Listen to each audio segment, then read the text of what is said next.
Want to speak real Italian from your first lesson? Sign up for your free lifetime account at ItalianPod101.com.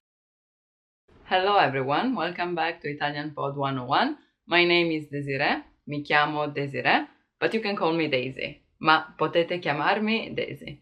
In this video we're gonna talk about pickup lines, but careful. I'm just gonna give you some examples of pickup lines in Italian, but it doesn't mean that they're gonna work, okay? Let's get that from the beginning. It's up to you in the end. I know it sucks, but...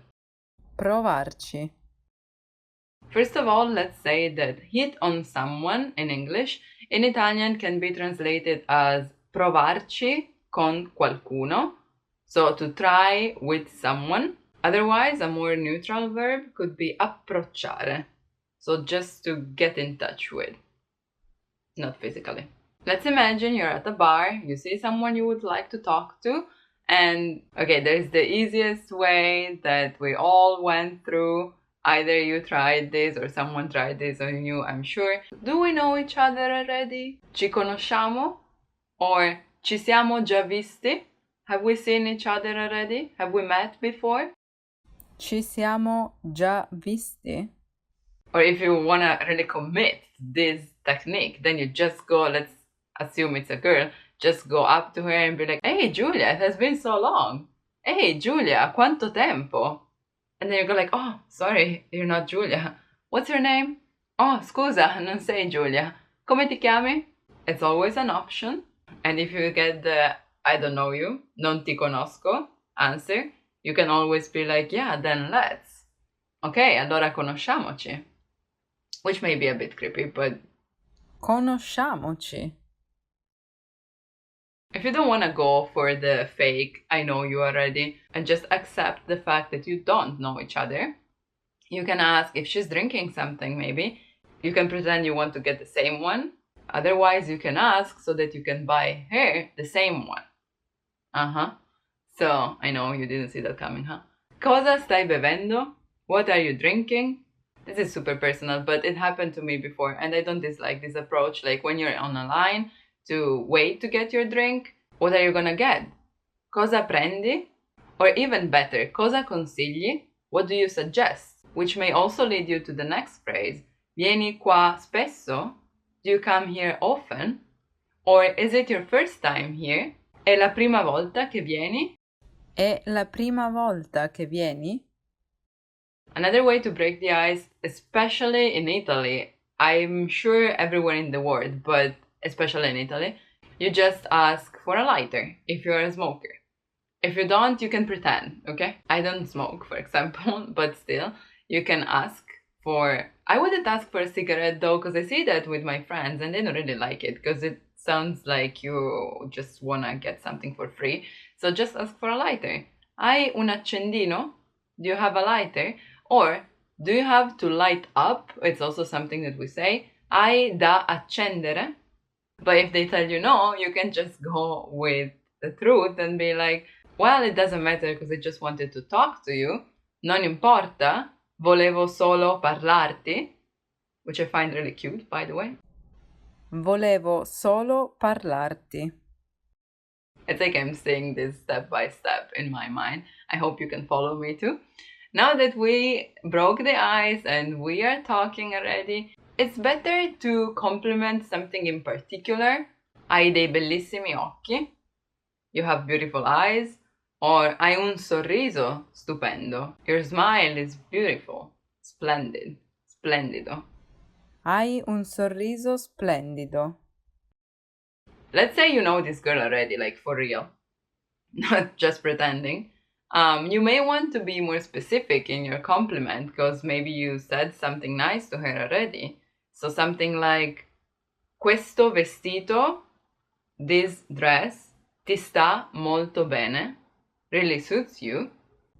Questo vestito ti sta molto bene. But be careful, because then the answer may be, "Oh, why? Because I'm not beautiful in other dresses, huh?" Which you don't want to go through. Like, you have the whole relationship to go through that, right? So just, yeah. Maybe ask where did she buy that particular accessory? Like, dove hai comprato questa borsa? Where did you buy this bag? We all know you don't care. But sometimes, you just have to say things that you don't really think. But the ones that are the most used ones are, for example, posso avere il tuo numero? Can I have your number? Of course, telephone number, but you don't have to say that. It's not like you're asking for her shoe size. Or maybe you are, which is really nice, by the way, so you know what to buy here later on. But yeah, if you want to specify, posso avere il tuo numero di telefono? So can I have your cell phone number? Or nowadays, probably, posso aggiungerti su Facebook? Can I add you on Facebook? We use WhatsApp a lot in Italy, so you can ask for her WhatsApp directly. Posso avere il tuo WhatsApp? Can I have your WhatsApp? Which is the same as telephone number in the end. But can I write to you on WhatsApp? Posso scriverti su WhatsApp? Posso scriverti su WhatsApp? Then the most important one. Posso invitarti a cena con me? Can I invite you to have dinner with me? You don't really have to add that with me. Ti andrebbe di andare a cena? Would you like to go eat? I mean, I would say yes to anyone just because I like eating, but if you want to make sure that she gets it's a date, then ti andrebbe di uscire con me? Would you like to go out with me? Ti va di andare al cinema? This ti va is really nice in my opinion because it's not a direct question like why do you want to, and it's not like would you like to, it's just more like do you feel like going to the cinema, which is a nice safety zone to me because it's not too harsh on you if the girl says no, because she's like I don't really watch movies, like read between the lines. This is something very important. If someone tells you no, it's no. Now for the last part, I want to briefly touch on those phrases that everyone thinks they're so nice and cute and extra and cheesy, but that you don't really want to say, maybe. This is just my opinion. But, for example, starting with, I usually don't say this, but di solito non lo dico, ma you're the most beautiful woman I've ever seen. Di solito non lo dico, ma sei la donna più bella che abbia mai visto. Which is a really long phrase, by the way. So maybe you would forget some parts while you say that. Sei la donna più bella che abbia mai visto. Mi sono innamorato. Just like I fell in love. It's love at first sight. È un colpo di fulmine. Colpo means hit, and fulmine is the thunder. So it basically means that a thunder hit you and you're just like, oh, what was that? Colpo di fulmine. Love at first sight. Amore a prima vista. Literally, but I prefer the colpo di fulmine. È stato un colpo di fulmine. Then let me just give you the cheesiest example. Ti sei fatta male quando sei caduta dal cielo? Perché sembri un angelo. Like, did it hurt when you fell from the sky? Because you look like an angel. This would be my reaction. But you can try. Sembri un angelo. But if you're hitting on someone Italian, let's not forget that we're Italians and you may want to hit on our soft spots, being like, let's go get coffee together. Andiamo a prendere un caffè insieme. Andiamo a mangiare una pizza insieme. Let's go eat pizza together. Personally, that's what would touch me. Also because most times we probably just really like coffee and pizza that much that we would go anyway. So yeah, that's the safest you can go. Prendiamo un caffè insieme. Thank you for coming with me through this journey of picking up people at the bar. I hope you will be able to use those phrases, some of them, not all of them, and they were helpful. But let me know in the comments what are your ideas, or if there's some phrase that you would like to know how to say in Italian. And if you want to learn more Italian, don't forget to subscribe. Thank you. I'll see you soon. Ciao ciao. Hi guys, welcome back to Italian Pod 101. My name is Desiree. Mi chiamo Desiree, but you can call me Daisy. ma potete chiamarmi Daisy. Potete chiamarmi Daisy. And today we're gonna learn about frequency adverbs in Italian, avverbi di frequenza. First of all, let's say that as in English, you can use them with the present tense. And starting with the highest level of frequency, we have sempre, which is always. Sempre. Sempre. For example, io faccio sempre colazione alle 8. I always have my breakfast at 8. Position-wise, you put them after the verb. Sometimes maybe you will hear io faccio colazione alle 8 sempre, but that's just a way to put emphasis on the last part of the phrase, so sempre. But usually it goes after the verb. Sometimes this adverb has the meaning of usually. Let's say, for example, faccio sempre colazione alle 8, ma nel weekend alle 9. Literally means I always have my breakfast at 8, but during the weekend at 9. So it's not always, of course, it's just like 5 days out of 7. And in that case, you would probably translate that as I usually have breakfast at 8, but during the weekend at 9. But yeah, it's still sempre. So if you do something always, but not really, kind of always, you can also say quasi sempre, almost always. Spesso. Spesso. If you want to say often, we use spesso. Faccio spesso colazione al bar. I often have my breakfast at the bar. Another way to say often is frequentemente. Frequentemente. But it's a bit more formal, I would say. If I talk to my friends, I would just use spesso. And be careful, because sometimes you hear the same word, spesso, but it also means thick. For example, this book is really thick. Questo libro è molto spesso. It's exactly the same word. It just has two meanings, okay? And a funny way of saying, I mean, it's not funny, it's just something that I like, is spesso e volentieri, which literally means often and gladly, often and happily. And yeah, it does mean that you do that happily, but I would translate it more as more often than not, so something that happens more than often, but not always. For example, vado spesso e volentieri al bar rosso. I go more than often to Bar Rosso, or I go to Bar Rosso often and gladly, if you prefer to think like that. Guardo spesso e volentieri I video di Desiree. I often watch Desiree's videos, and I enjoy them. Moving on to sometimes, we have different ways to say that, but one of the most common is ogni tanto. Ogni tanto. Ogni tanto. Literally means every now and then. Ogni tanto faccio colazione al bar. So sometimes I have breakfast at the bar. And ogni is really a useful word because you can combine it with everything as every in English. Ogni giorno, every day. Vado al mare ogni estate. I go to the sea every summer. While if something happens less than every now and then, I would say raramente, rarely. Raramente. Raramente. Perfect example for spesso e volentieri combined with rarely. Faccio raramente colazione a casa. Vado spesso e volentieri al bar. I rarely have breakfast at home. I often go to the bar. Meaning that going to the bar happens more often than being at home for breakfast. While if you never do something, then you have to use mai. Mai. Mai. But be careful because mai has to be used in a negative sentence. Non faccio mai colazione.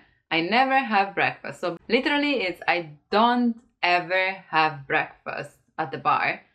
Io non faccio mai colazione al bar. Io non vado mai in vacanza al mare. I never spend my holidays at the sea. Non vado mai al mare. Non guardo mai video. I never watch videos. And even when you use almost never, so quasi mai, non vado quasi mai al bar. Still negative sentence, okay? Non faccio quasi mai colazione al bar, solo ogni tanto. Only sometimes. Quando sono stanca, when I'm tired. Which is always, sempre. Okay, so to sum up, going to the most frequent to the least one, we have sempre, always, spesso, often, ogni tanto, sometimes, or raramente, rarely, and mai, never, or quasi mai, almost never, and quasi sempre, almost always, if you want to add a slight possibility that it doesn't always happen. One last thing, I have a question for you, and I also want to tell you how to ask how often. So my question is, quanto spesso studi italiano? How often do you study Italian? Or ogni quanto studi italiano? Same meaning. Quanto spesso? Ogni quanto? So yeah, let me know in the comments how often you study Italian, how often do you watch our videos? And if you like this and want to learn more about Italian language, then like and subscribe. Thank you. I'll see you soon. Ciao ciao. Hello everyone and welcome back to Italian Pod 101. My name is Desiree, but you can call me Daisy. Il mio nome è Desiree, ma potete chiamarmi Daisy. In this video we're gonna learn together how to say hi in Italian, so Italian greetings. I saluti. I saluti. The easiest one that you probably know already is ciao, ciao, which just means hi, hello. You can say that to people that you meet for the first time or people that you meet on the street and you're just talking. But if it's someone like your teacher or your future boss, you may want to be a bit more formal and say buongiorno, buongiorno, good day, if it's day, if it's daytime. Usually, okay, in theory, it's supposed to be fine until 1 p.m., from which then you switch to buon pomeriggio, good afternoon, or buonasera, good evening. Business that are kind of conservative, like maybe old shops with people that sell traditional products, they would switch to buonasera immediately after 1 p.m., even if it's still like bright outside, and don't use the buon pomeriggio in between. But yeah, it's just a formal way to say hi. Sometimes instead of buongiorno, you will hear buondì, where di means giorno. It's still formal though, so don't worry, you can use that. I like it more, it's more like, hey, buondì. I don't know, I really like the accent at the end, maybe that's why. Sounds more cheerful to me. Buondì.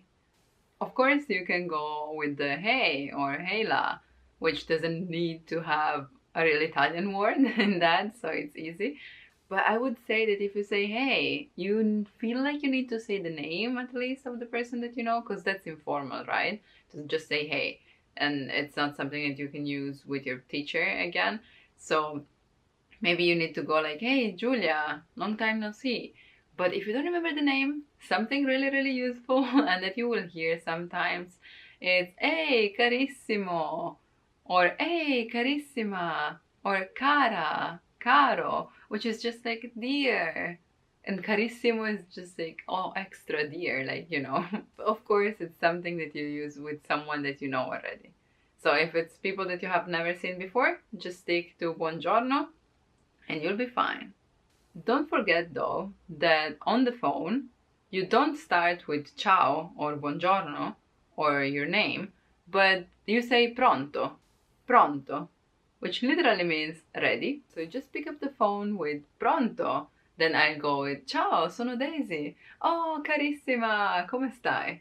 And the reason why we say pronto is because we kept it from when we used like services to connect people. Like, you know, when technology wasn't where it is today, we had to go through switchboards and operators that would connect people from one side to the other, right? The guy in the middle would ask the one and the other if they were ready. So they said ready, ready, and then they were connected. So the first thing that you heard was pronto, and that's why we still use pronto.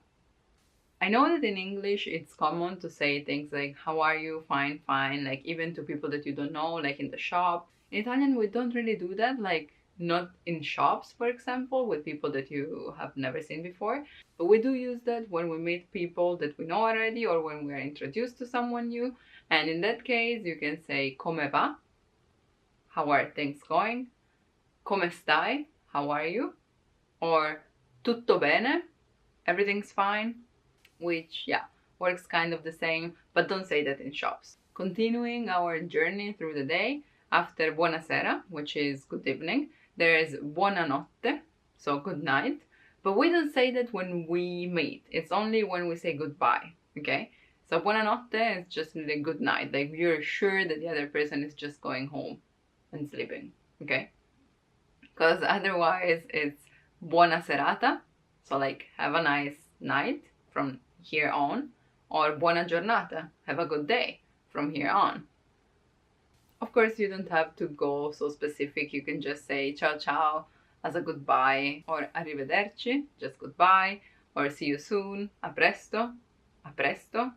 And yes, sometimes you will hear ciao even 3 times or more, especially on the phone, because we want to fill the time up until we actually put it down. So we're gonna be like ciao, ciao, ciao, ciao, ciao, ciao, ciao, ciao. And yeah, there are people that go on forever. So that's also something that you could hear. Also, don't forget that for us, it's common to kiss on the cheeks when we meet someone.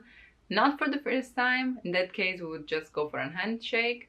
But actually, even when you say goodbye after you spend some time together, even if it was for the first time, it's fine to kiss on the cheek.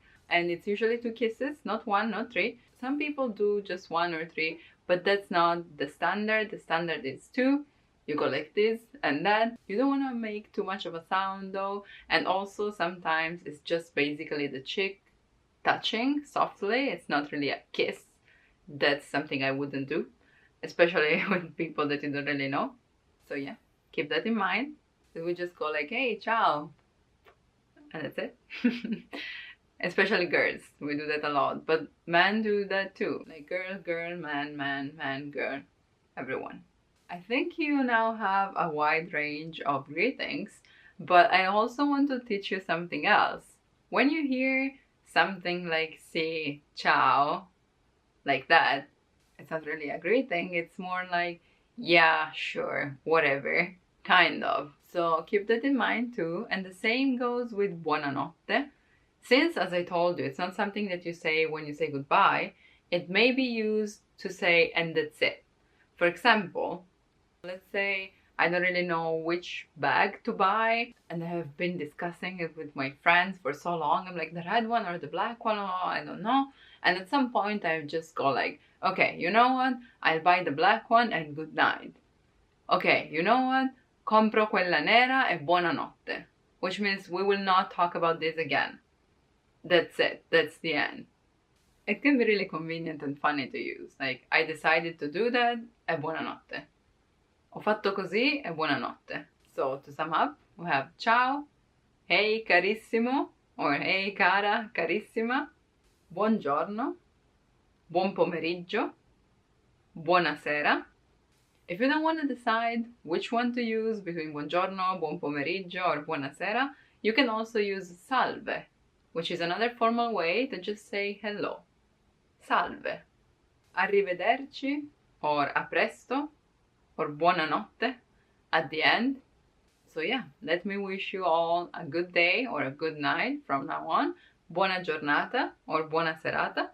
And remember, if you want to speak Italian and learn it the fastest, easiest, and most fun way, just go to ItalianPod101.com and sign up for your free account. You will find our complete learning program with real lessons from real teachers. Don't forget to like and subscribe, and I'll see you soon. Bye! Hi guys, welcome back to Italian Pod 101. My name is Desiree, mi chiamo Desiree, but you can call me Daisy.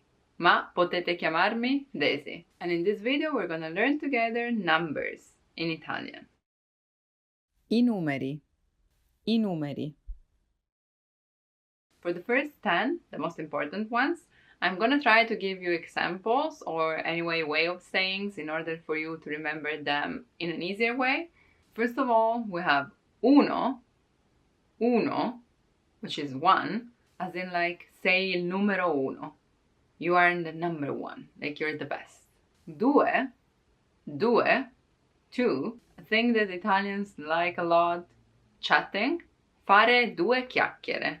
Literally, to have 2 chats basically means to chit chat, so to talk a bit, hopefully in front of a coffee. And then, of course, non c'è due senza tre. There's no two without three.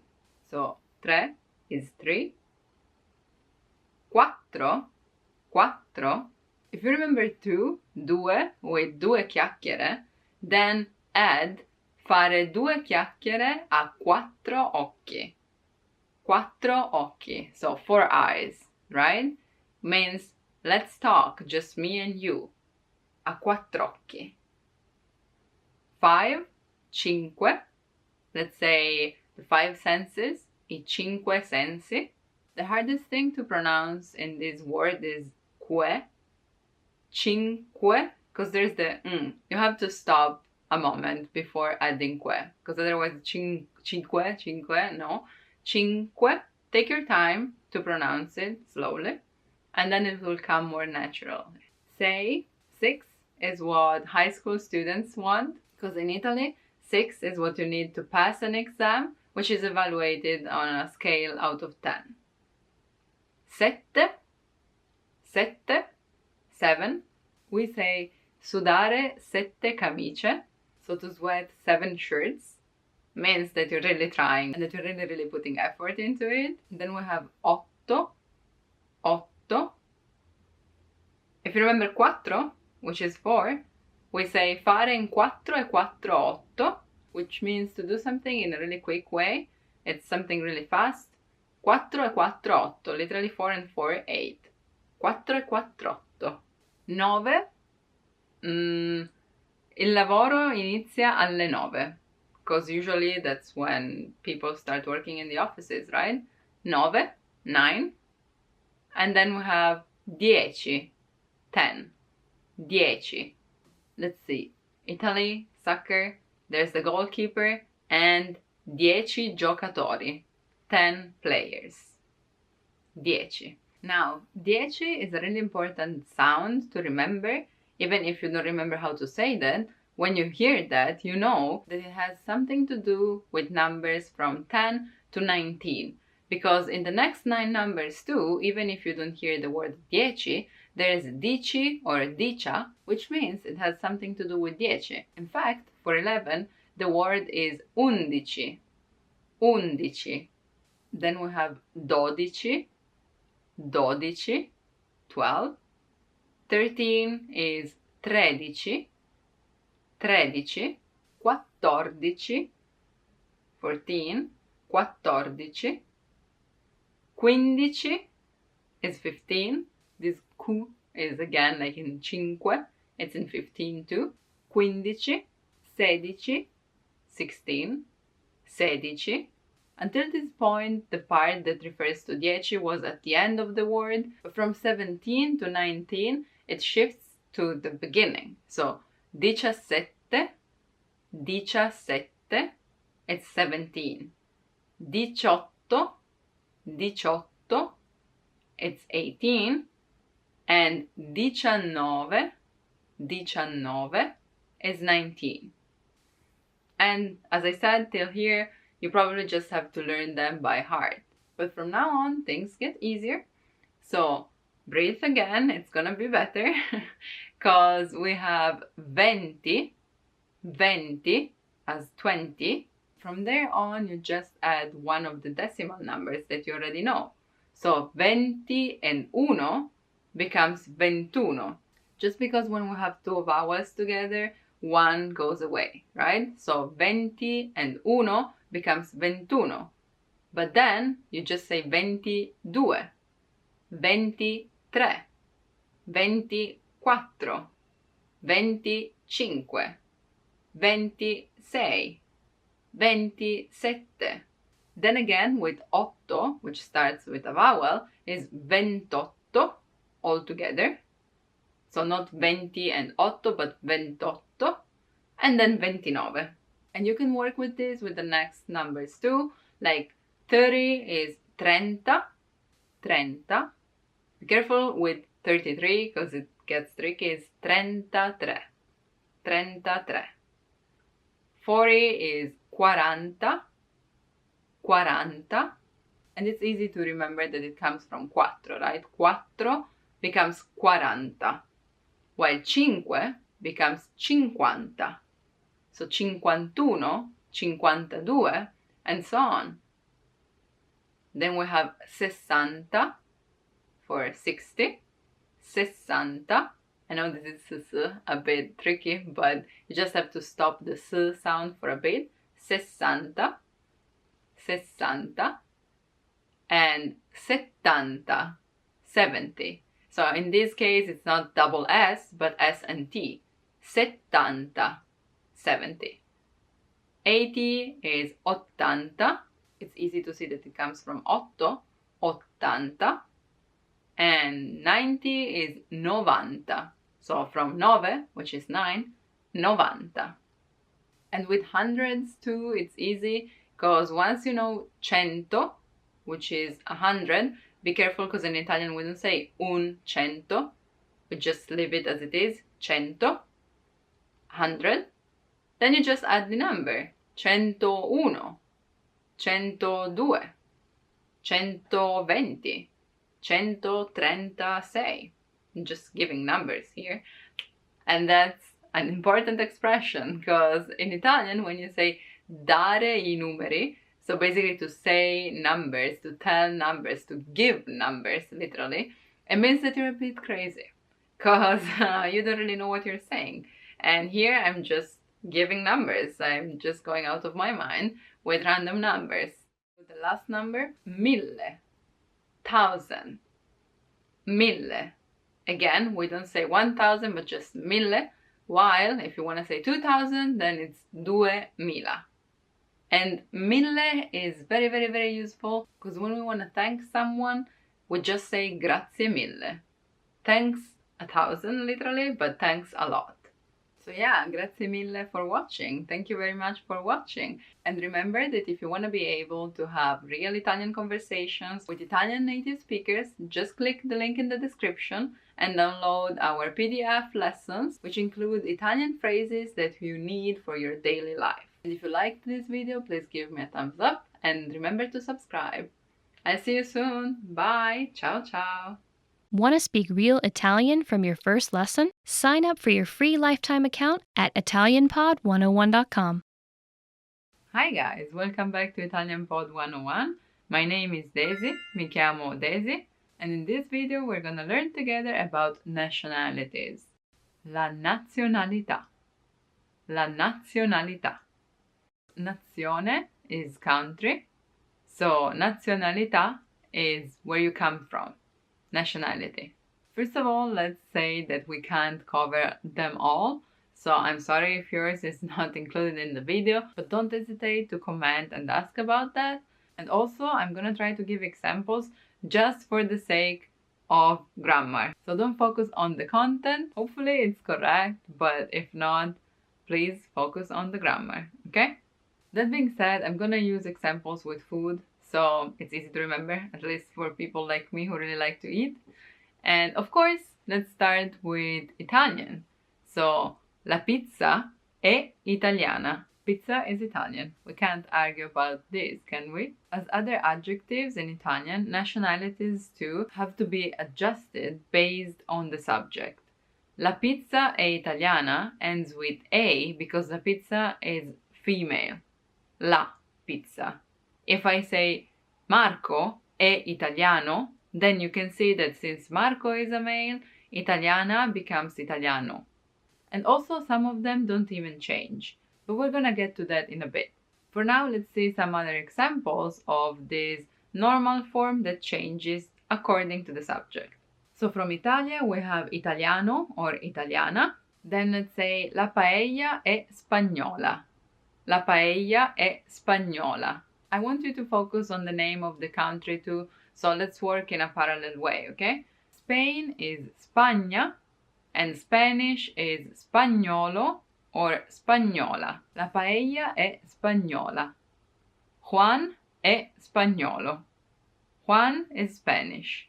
Il kebab è turco. Il kebab è turco.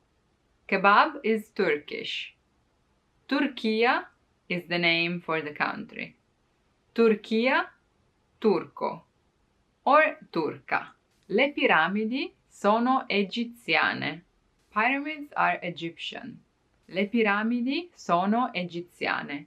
Here I want you to notice that it's not only about she or he, but also about singular or plural, right? So piramidi, which is female and plural, goes with egiziane, while lui, he, is lui è egiziano. Lei è egiziana. She is Egyptian. And by the way, Egypt is Egitto. Egitto. Same works, for example, for Svizzero. L'orologio è svizzero. The watch is Swiss. Fun thing in this case is that the name of the country is the same as the female version of Swiss. So Svizzera, lui è svizzero, he is Swiss, or she is Svizzera. Svizzeri and Svizzere. This can be tricky, this Svizzere. Hope you're not from there because it's hard to say. I'm kidding. Then we have lo yogurt è greco. Lo yogurt è greco. From Grecia, Greeceland, Grecia. Lui è greco, lei è greca. Be careful because they are greci, but they, female, are greche. Greche. Lo strudel è tedesco. If you don't know, it's a sweet with apples. Very, very nice. Lo strudel è tedesco. From Germania, which is Germany. This is really tricky because it completely changes. If you're from Germania, which is Germany, you are tedesco or tedesca. And then we have tedeschi or tedesche. Il curry è indiano. Curry is Indian. From India, indiano, easy. Same goes, for example, for America and americano. L'hamburger è americano. Hamburger is American. But here, to be precise, we're talking about the continent, America, while if you want to refer specifically to USA, it's Stati Uniti, United States, Stati Uniti. It's part of the group of those adjectives that don't change. Of course, they do change if it's singular or plural, but not if it's male or female. For example, lei è statunitense. She is from the US. Lui è statunitense. He is from the US. Loro, they, sono statunitensi. It changes only if the subject is plural, okay? In the same group, we also have France, for example, Francia. La baguette è francese. Baguette is French. Baguette, by the way, is female, so it's like saying lei è francese, she is French. But even if I say lui è francese, francese doesn't change. While loro, they are francesi. Loro sono francesi. They are French. And even if it's just a group of female friends, for example, loro sono francesi. I ravioli sono cinesi. Dumplings are Chinese. From Cina, which is China. Cinesi or cinese, if singular. Le polpette sono svedesi. Meatballs are Swedish. I know they're not, but they're really famous there, right? So svedese comes from Svezia, which is Sweden. Swedish is svedese. Lui è svedese, lei è svedese. Io sono svedese. It's not true. Giappone, giapponese. Il sushi è giapponese. Sushi is Japanese. Lei è giapponese. She is Japanese. La birra è irlandese. Beer is Irish.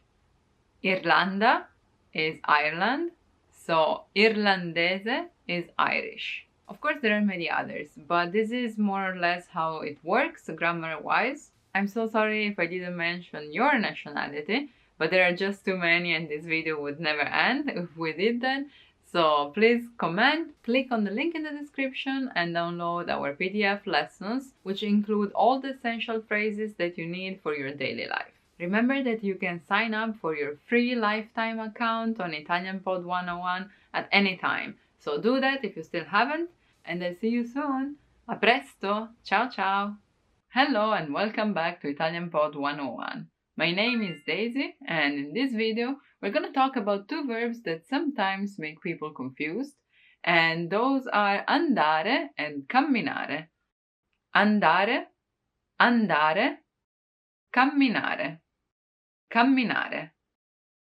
First things first, andare, andare means to go, while camminare, camminare means to walk. Also, camminare is regular, so you take camminare, say goodbye to are at the end, and just add the endings that you use for other verbs too, like parlare or cantare, so to talk, to sing, and it becomes io cammino, tu cammini, lui cammina, noi camminiamo, voi camminate, essi or loro camminano. Okay? While andare is irregular and it changes completely. It becomes io vado, tu vai, lui or lei va, noi andiamo, voi andate, and essi or loro vanno. Vado, vai, va, andiamo, andate, vanno, which may lead you to prefer camminare over andare. Unfortunately, you can't always use camminare, even when you're walking, okay? Because even though in English you can say, I walk to the supermarket, so you're going to the supermarket by foot, you're walking there. In Italian, even if I would understand what you mean by cammino al supermercato, we actually say vado al supermercato. And that's because andare is really used in Italian, especially with the compound of andare a fare qualcosa, so to go and do something. So vado al supermercato implies that you're going to buy stuff. So vado al supermercato a fare la spesa, to do groceries. Or vado al supermercato a comprare due cose, to buy two things, okay? So cammino al supermercato focuses the attention on the fact that you're walking. So we would rather say cammino fino al supermercato e torno indietro. For example, like I'll walk till the supermarket and then come back, which puts the attention on the fact that you're walking till there. So for example, you want to say that you're gonna take a walk and you're getting till there and then coming back. So the point is not that you're going to the supermarket, it's that you're walking till that point. It doesn't have to be the supermarket, okay? The focus is on you actually moving your legs, okay? That's the point. While if you say andare a fare qualcosa, the focus is on that something that you're gonna do. Stasera vado al cinema. Tonight I'm going to the cinema. I don't say stasera cammino fino al cinema. Like tonight I'm walking till the cinema. That's not the point. The point is that I'm going to the cinema. While if I want to say that I'm gonna walk, and that's what I want to convey, I would just say vado al cinema a piedi. Andare a piedi. Going by foot, so by walking. Vado al cinema a piedi. And of course, camminare a piedi is something that you would never say because camminare is walking already, so you don't have to say that you're using your legs to do that. Unless you want to say cammino sulle mani, which is like walking on my hands, then in that case you have to specify, okay? Something that really sums this up is the example vado a camminare. So I'll go walking. I'll go and take a walk. Another way you can say that, which is a colloquial way, is vado a fare due passi. So I'll go take in English 2 steps, just to take a walk. Vado a fare due passi. In that case too, you would say, for example, vado a fare 2 passi fino al parco, till the park. Vado a camminare fino al parco. Let's take the example of the cinema again, and if I say stasera vado al cinema, to my mother, tonight I'm going to the cinema, and let's assume she knows that my car is broken or something, she may ask me, how do you go till there? Come vai fino a lì? And I can say vado a piedi, so I'm gonna walk there, right? And she would say, cammini fino al cinema? Are you gonna walk till the cinema? Vuoi che ti presti la macchina? You want me to lend you my car? And that would be really nice, okay? But yeah, to sum up, you don't put camminare together with a piedi, but also not only camminare with just the place where you're going, because in that case it's more natural to just say andare al cinema, andare al supermercato, and not camminare al supermercato. Okay? Hopefully this will be useful for you when you have to decide between andare and camminare. And if you have any other doubts, please feel free to comment down below. Also, if you haven't done it yet, make sure to go to ItalianPod101.com and sign up for your free lifetime account in order to learn Italian in the easiest, fastest, and most fun way possible. Thank you for watching, and please don't forget to like and subscribe if you liked the video, and I'll see you soon. Ciao ciao! Hello everyone and welcome back to Italian Pod 101. My name is Daisy, and in this video we're gonna talk about something pleasant, which is the verb piacere in Italian, especially the expression a me piace, mi piace, and me piace, which it's not correct. Let's say it straight away. Piacere, piacere, mi piace, a me piace. Even though generally the verb piacere is translated as to like, the real meaning, literally, is to be pleasing to. So for example, a me piace la pizza, yes, it does mean I like pizza, but actually means that pizza is pleasing to me. And that's why we use a me and mi, because that's the indirect object, the pronoun, right? A me piace la pasta. Pasta is pleasing to me, a me. And that's why then it becomes a te piace la pasta, is pasta pleasing to you? Let's go through the other pronouns together as well, but first let me say that saying a me or mi is the same, still the same indirect object pronoun, which is needed for the verb piacere, okay? So mi or a me piace is the same. A me piace la pasta, mi piace la pasta. But saying me piace la pasta is just not correct. Me piace is something that you may hear in the Rome area, because it's a dialect expression, okay? And it's completely fine if you want to speak the dialect. And of course, if you say that, I would still understand what you say, even though I'm not from Rome. But it's just not correct, okay? So just stick to mi piace or a me piace. And yeah, when you hear me piace, you know what it means, but you also know that it's not correct. So don't use that unless you're, I don't know, trying to impress someone from Rome, I guess.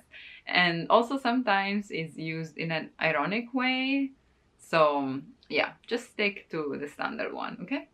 That being said, mi piace la pasta, I like pasta. While ti piace la pasta is for you. So to you, pasta is pleasing. A te piace la pasta or ti piace la pasta. Let's change and put something else instead of pasta from now on. When we talk about her, someone, female, a lei piace la musica. She likes music. Music is pleasing to her. If you go through this construction, it's easier to understand why we say that, but I know that it may take longer for you to say that, so you can also just learn the verb as it is. Le piace la musica, a lei piace la musica, a lui piace il calcio. Gli piace il calcio. He likes football. A noi piace andare al mare. We like to go to the sea. Going to the sea is pleasing to us. Ci piace andare al mare. Here too, sometimes I hear ce piace andare al mare or te piace.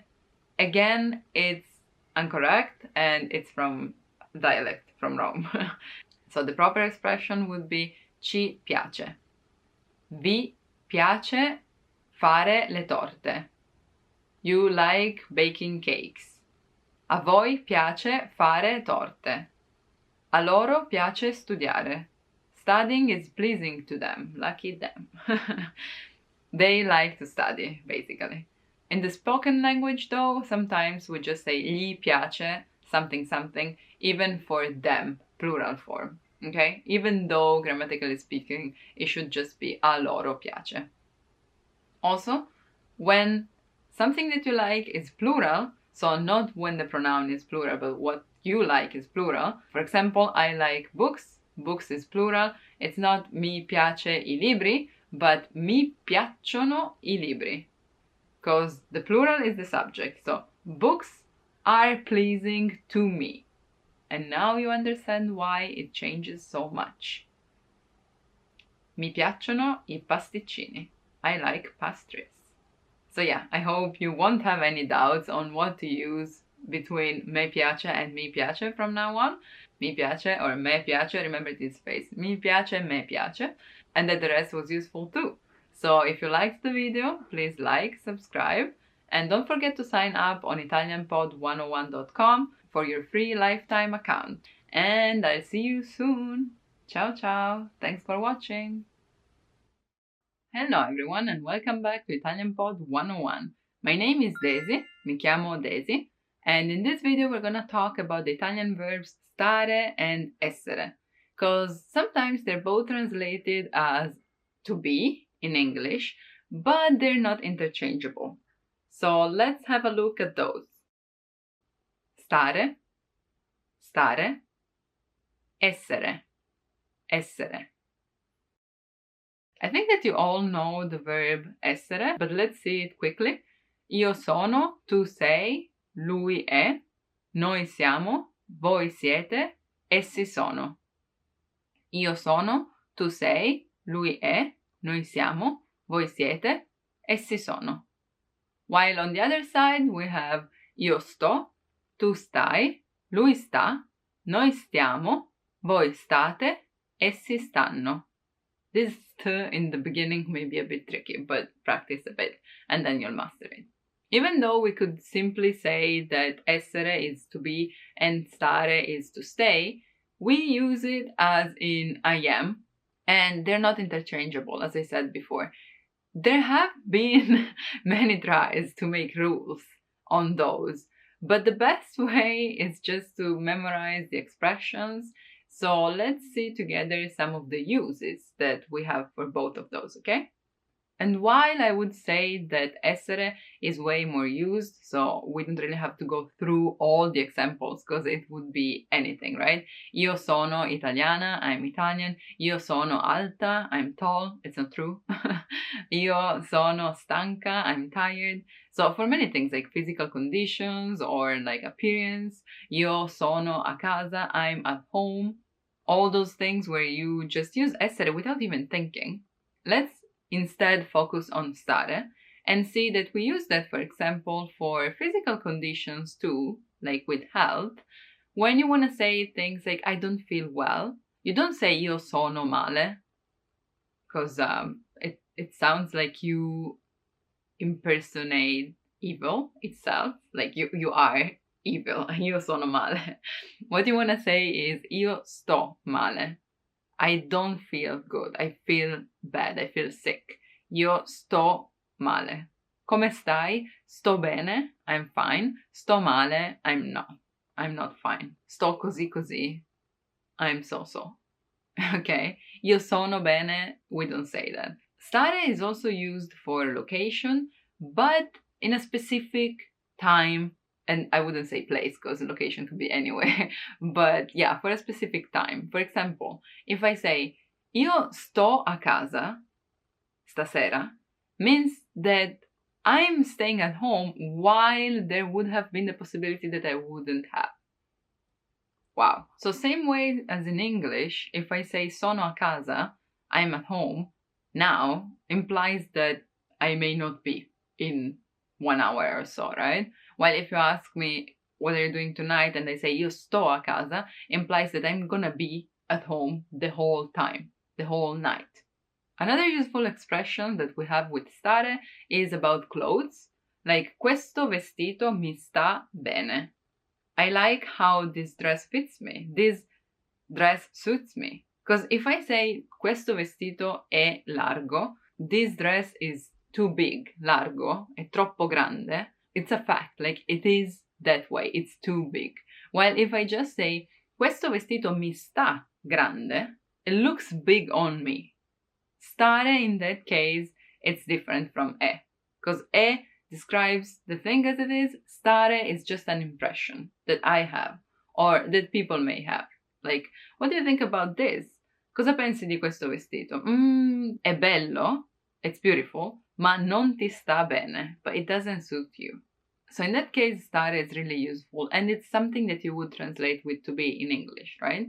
Like, this jacket is tight on me. La giacca mi sta stretta. It's not just stretta. The jacket is tight, because it's just tight on me. Mi sta stretta. I feel like it's tight on me. Other common expressions with stare include, for example, stare in piedi, to be standing. Okay? Like, oh, please have a seat.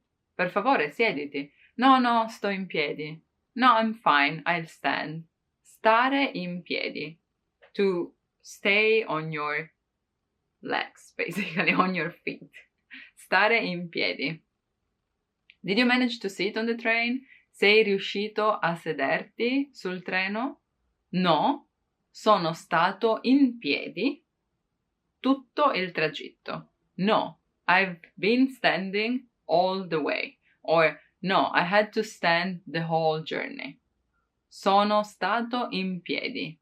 You may end up hearing the verb stare a lot in Italian conversations because it's also the verb that is used for the present continuous tense. So, I'm going, sto andando. Not sono andando, but I am going. Sto andando. Sto mangiando. I'm eating. Tu stai facendo. You are doing something. Loro stanno comprando. They are buying. In that case, you don't have to think about that as stay, but doing something. It really depends on regions too, the way that people use stare and essere. For example, in some regions, it's common to say where things are with the verb stare. Where's the spoon? Sta nel cassetto. It's in the drawer. Or where are the spoons? Sono nel cassetto. They are in the drawer. So yeah, stare has a lot of meanings, it's used in a lot of expressions, and it may be confused with to be, so essere, but it's not always interchangeable. That's what I want you to remember from this lesson, okay? State attenti to this. Pay attention to this. State attenti a questo. Pay attention to this. My advice would be to use essere, and then just in the expressions that you learned, put stare. I know this is really confusing, and it's still confusing for some Italians too, me included. I mean, naturally I would say one or the other, but I don't always stop and think about which one to put, okay? So I would say it will eventually come more natural with time, but for now, I hope I could give you some interesting insights and some interesting examples. Thank you for watching. Make sure to leave a like and subscribe if you want to see more. And don't forget to sign up on ItalianPod101.com for your free lifetime account and be able to have real Italian conversations. I'll see you soon. Ciao ciao! Hi guys, welcome back to Italian Pod 101. My name is Daisy, mi chiamo Daisy, and in this video we're gonna talk about impersonal verbs. Verbi impersonali in Italian. Verbi impersonali. I know that I always stress the importance of changing the verb form depending on the pronoun. So for example, io parlo, but tu parli, lui parla. But in this case, these are verbs that have no pronoun. So they don't change. Actually, they only use the third person singular form. Just like in English, impersonal verb use the pronoun it. It rains, it's 9 o'clock. That it though doesn't really refer to anything in particular, right? So impersonal verbs in Italian work the same way, but we are way more minimalistic and don't even use it. Just look at that way. For example, it rains, piove.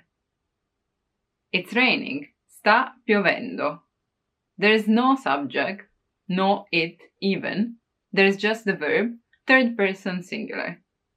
There are some verbs that only have the impersonal form, piove, it's raining, nevica, it's snowing, tuona, it thunders, it's thundering. When you need to put those verbs in the past form, the rule says that è, so essere, auxiliary, has to be used. È piovuto, it rained. È nevicato, it snowed. But actually has, so the verb avere is accepted too. Ha piovuto, ha nevicato. So you don't have to think too much about that, luckily, at least. There are some verbs, though, that have an impersonal use, but you know them as normal verbs. That's when things get tricky. But follow me. For example, fare. Io faccio una torta. I make a cake, I bake a cake. Lui fa una torta. Everything works, right? Same third person singular, but without any pronoun. Fa freddo. It's cold. Fa caldo. It's hot. Again, we're talking about weather conditions, so if you think about that, it's easy to think that it doesn't need the pronoun. A really common impersonal expression with the verb fare is fa niente. Fa niente. Meaning it doesn't matter. It literally does nothing. It doesn't matter. For example, oh, sorry, I promised you I would go, but I can't in the end. Scusa, ti ho promesso che sarei andato, ma non posso. Scusa, ti ho promesso che sarei andato, ma non posso. Ah, it doesn't matter. Don't mention it. Don't worry about it. Fa niente. Same example with non importa. It's not of any importance. It doesn't matter. Again, importare as in to matter. Anche se è caro, non importa. Mi serve. Even though it's expensive, it doesn't matter. I need it. Non importa. It has no importance. Even when you're walking, for example, and someone bumps into you, and if they're nice, they're like, oh, scusa. You can be like, ah, fa niente. Doesn't matter. No problem. Now, when talking about impersonal verbs, we also have to talk about impersonal expressions in general, because basically you can make any verb impersonal. Same way as in English, someone would say, one has to blah blah blah something, or it is that blah blah blah, or you have to, but this you doesn't really mean you, Marco, but you in general, all the people, everyone should do something. We have the same expression with the word si, that takes the place of the pronoun in the third person singular. For example, mangiare. Io mangio, tu mangi, lui mangia, right? He eats. If we don't use he, but si, as a pronoun in this case, si mangia, it just becomes it is eaten or you eat. In Italy, si mangia la pizza. In Italy, people eat pizza. In Italy, pizza is eaten. In Italy, it is common to eat pizza. So it becomes an impersonal expression, really useful and rarely used. So let's look a bit more into it. Probably something that you've been using already, but without noticing, that is an impersonal use of a verb. Come si dice ciao in inglese? How do you say hi in English? Come si dice. That si is the impersonal form. So, how do you say? How is it said? How would people say? Impersonal use. Come si dice casa in inglese? How do you say house in English? In this case, how do you say house in Italian? Casa. Come si dice. If you don't really get the idea of an impersonal pronoun, it may be useful for you to think of it as people.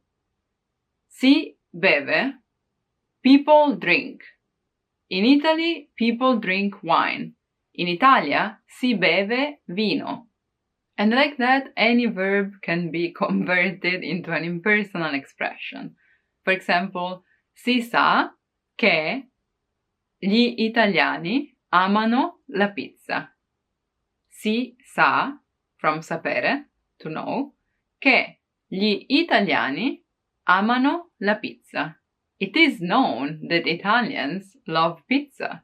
This expression is really common when talking about rules or giving instructions, especially with the word non, so in the negative form. Let's assume I'm telling this to my kids. I'm giving them rules to follow. Non si scrive sui muri.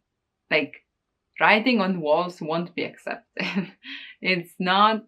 People shouldn't write on walls. You shouldn't write on walls. Another one. My mom will be so proud of me for remembering all the rules she gave me when I was a kid. But yeah, non si gioca quando si mangia. You don't play when you're eating. But not you, only you. People in general don't do that. This is the rule. Non si gioca, giocare. Io gioco, tu giochi, lui gioca. Si, non si gioca quando si mangia, when eating. When eating, one should not play. When eating, you should not play. But yeah, jokes aside, to sum up, impersonal verbs are made with the third singular form of the verb, and some of them are impersonal only, while some of them are just made impersonal by the expression. And you can make every verb impersonal by using the pronoun si, always with third person singular. Please feel free to come up with your own examples and write them down below in the comments. I'm looking forward to see those. Thanks for watching, and remember, if you haven't done it yet, to subscribe for your free lifetime account on Italian Pod 101, download PDF lessons, and learn Italian in the easiest, fastest, and most fun way possible. I'll see you soon. Ciao ciao. Bye bye.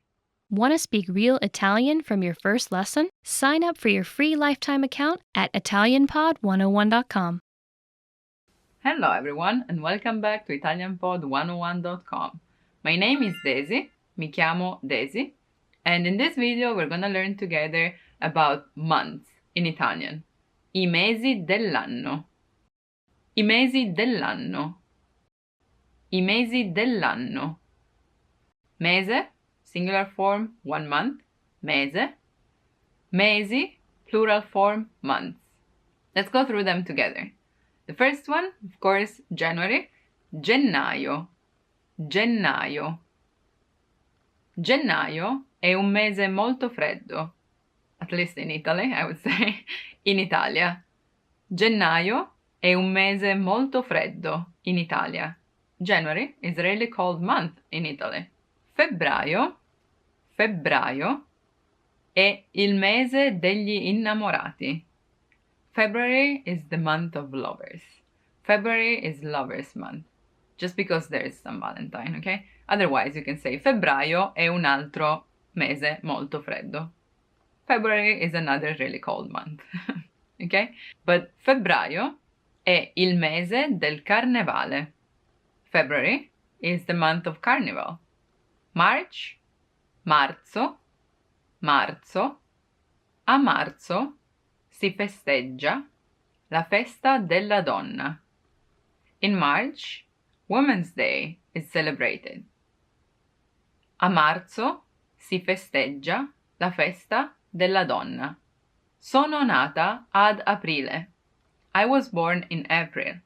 In fact, aprile is April. Aprile. Aprile. Be careful, because sometimes if you see the same word but with a different intonation, aprile means open them, while aprile is the month. Okay? And aprire is just the verb to open. It's an R. Aprire. While aprile is the month. Aprile. In aprile c'è il compleanno di Daisy. In April, there's Daisy's birthday. I'll be waiting for your wishes. Maggio is May. Maggio. There is a way of saying with this, kind of old, but anyway, it goes like this. Aprile fa I fiori e maggio ha gli onori. So even though it's in April that flowers start to bloom, it's in May that everyone appreciates that. So even though it's April who's doing the job, May has the honor. Aprile fa I fiori, maggio ha gli onori. So yeah, maggio was May. Then we have giugno for June. Giugno. Be careful about this, it's not giugno, it's giugno. A giugno finisce la scuola. In June, schools close. The term is over, basically. It's summer vacation. A giugno finisce la scuola. Luglio. Luglio. Here too, I often hear luglio or stuff like that. I know it's hard, but practice. Luglio. Giugno, giugno, June, luglio, July. Luglio.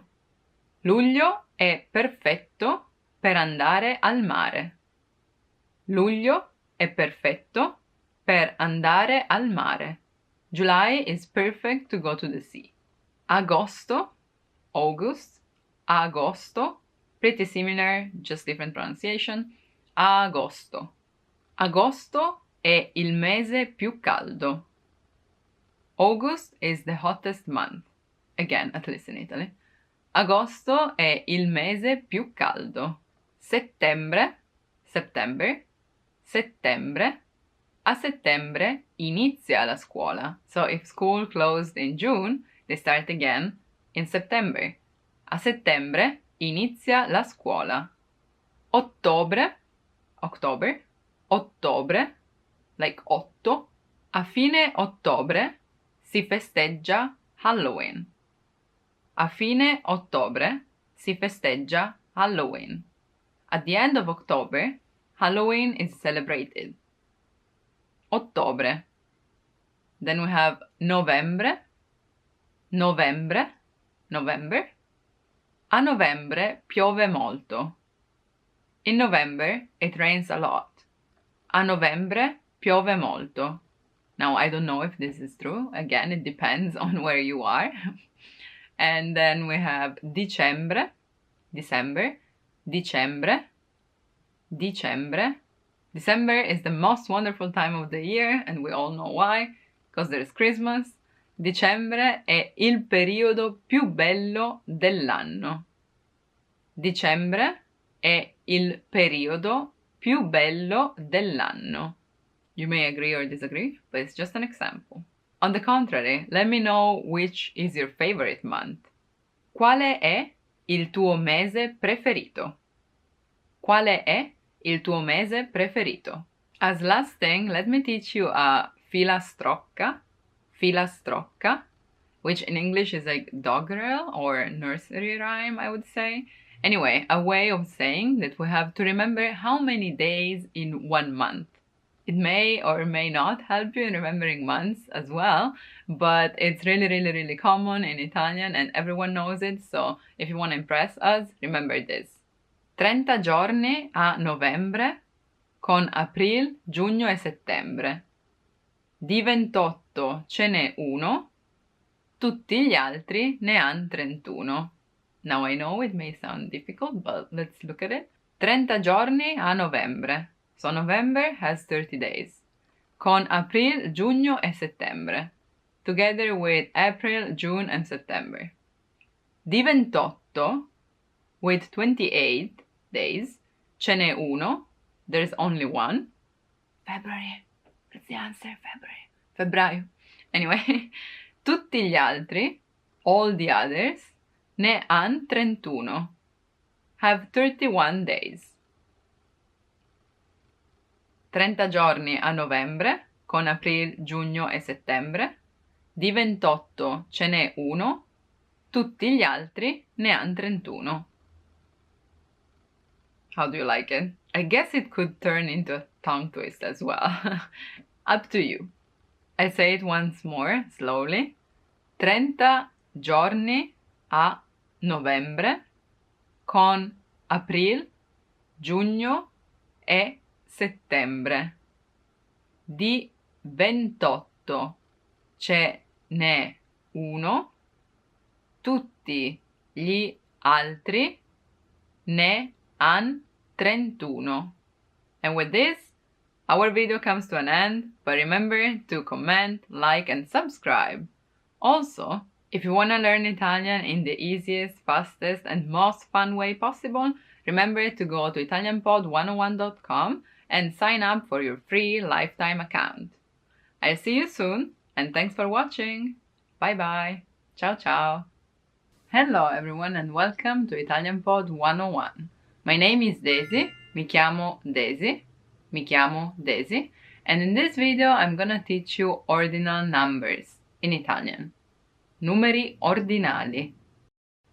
I numeri ordinali. I numeri ordinali. You have to learn them by heart, but after 10 it gets easier. Also, first things first, you have to remember that the ordinal number changes depending on the name it refers to. It's easier than it seems. Let's look at them together. Primo. Primo. First. As I was saying, there is primo referring to a male and prima referring to a female. Don't confuse it with the word prima in the meaning of before, okay? So for example, Giovanni è il primo della lista. Giovanni è il primo della lista. Giovanni is a male, so he is primo, the first of the list. While Giovanna, female, è la prima della lista. Giovanna è la prima della lista. Giovanna, female, so prima. So the ending changes depending on the noun it refers to. Second is secondo or seconda. Domani entro alla seconda ora. Domani entro alla seconda ora. Tomorrow I'll go to school from the second term on. So from dalla seconda ora. Second term. Ora is female, so seconda. Otherwise it would be secondo. Third, terzo or terza. È la terza volta che dici la stessa cosa. It's the third time you're saying the same thing. È la terza, and that was me about the ordinal numbers changing at the end, but anyway, è la terza volta che dici la stessa cosa. It's the third time you're saying the same thing. Fourth, quarto or quarta. Quarto, quarta. Here, a common expression is sei partito in quarta, which literally means that you started with the fourth gear. So in English it would be you hit the ground running. So you really went for it, like you are into it. Sei partito in quarta. You started with the fourth gear. Quarta. Because marcia, which is the gear, quarta, marcia, is female. Okay? So even though the first three numbers are different from their cardinal version, uno, primo, due, secondo, tre, terzo, as you saw with quarto, so from quattro, from here on it gets similar, so it's easier to remember. From cinque, in fact, we have quinta or quinto. Mio figlio va in quinta elementare. Mio figlio va in quinta elementare. My son is, I don't know which grade would it be in America or in other countries, but 5th year of elementary school in Italy. Quinta elementare, because it refers to the class, right? Which is female. Otherwise, you would say quinto anno. Hai il sesto senso. From sei, sesto, or sesta. You have a sixth sense. Il sesto senso. Hai il sesto senso. Sorry for choosing both words with S. From sette, settimo, or settima. Domenica è il settimo giorno della settimana. Domenica è il settimo giorno della settimana. Sunday is the 7th day of the week. La domenica. Yay! when you can rest.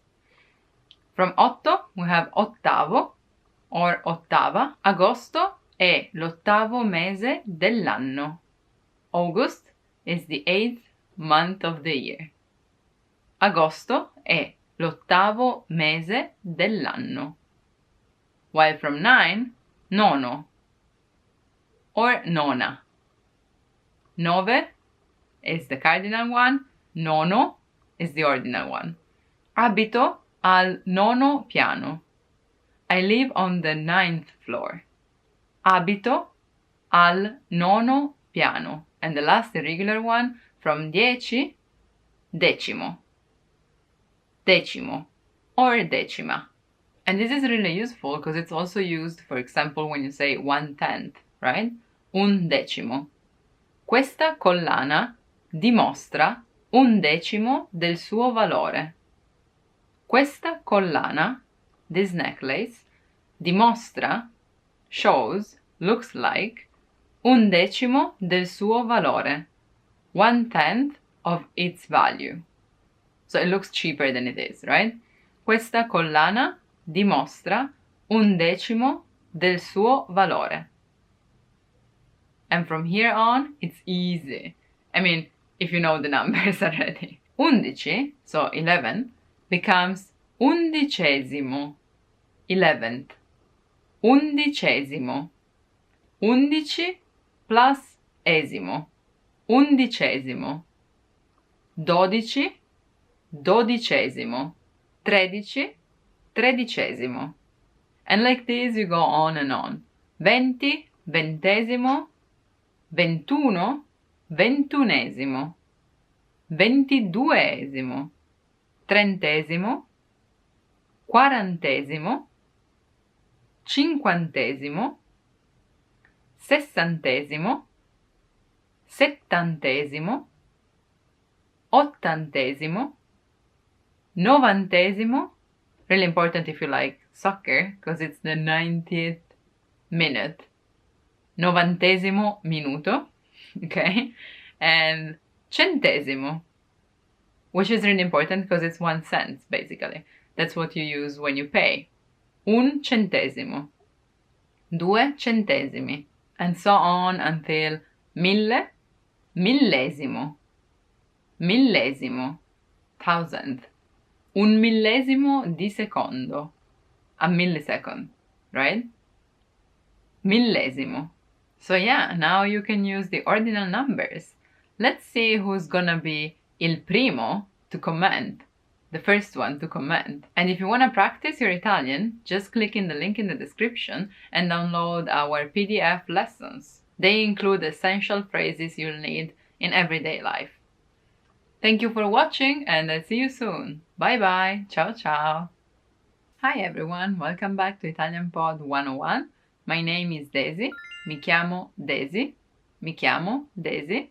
And in this video we're gonna talk about a really important Italian verb. Fare. To do or to make. Fare. Fare. As I said already, this is a very important verb because we use it to express the idea of making, of doing something, but way more than the actual do, to do verb in English, okay? First of all, let's say that it's an irregular verb and it goes like this. Io faccio, tu fai, lui fa, noi facciamo, voi fate. Be careful here because voi facete is a really common mistake. Voi fate, loro fanno.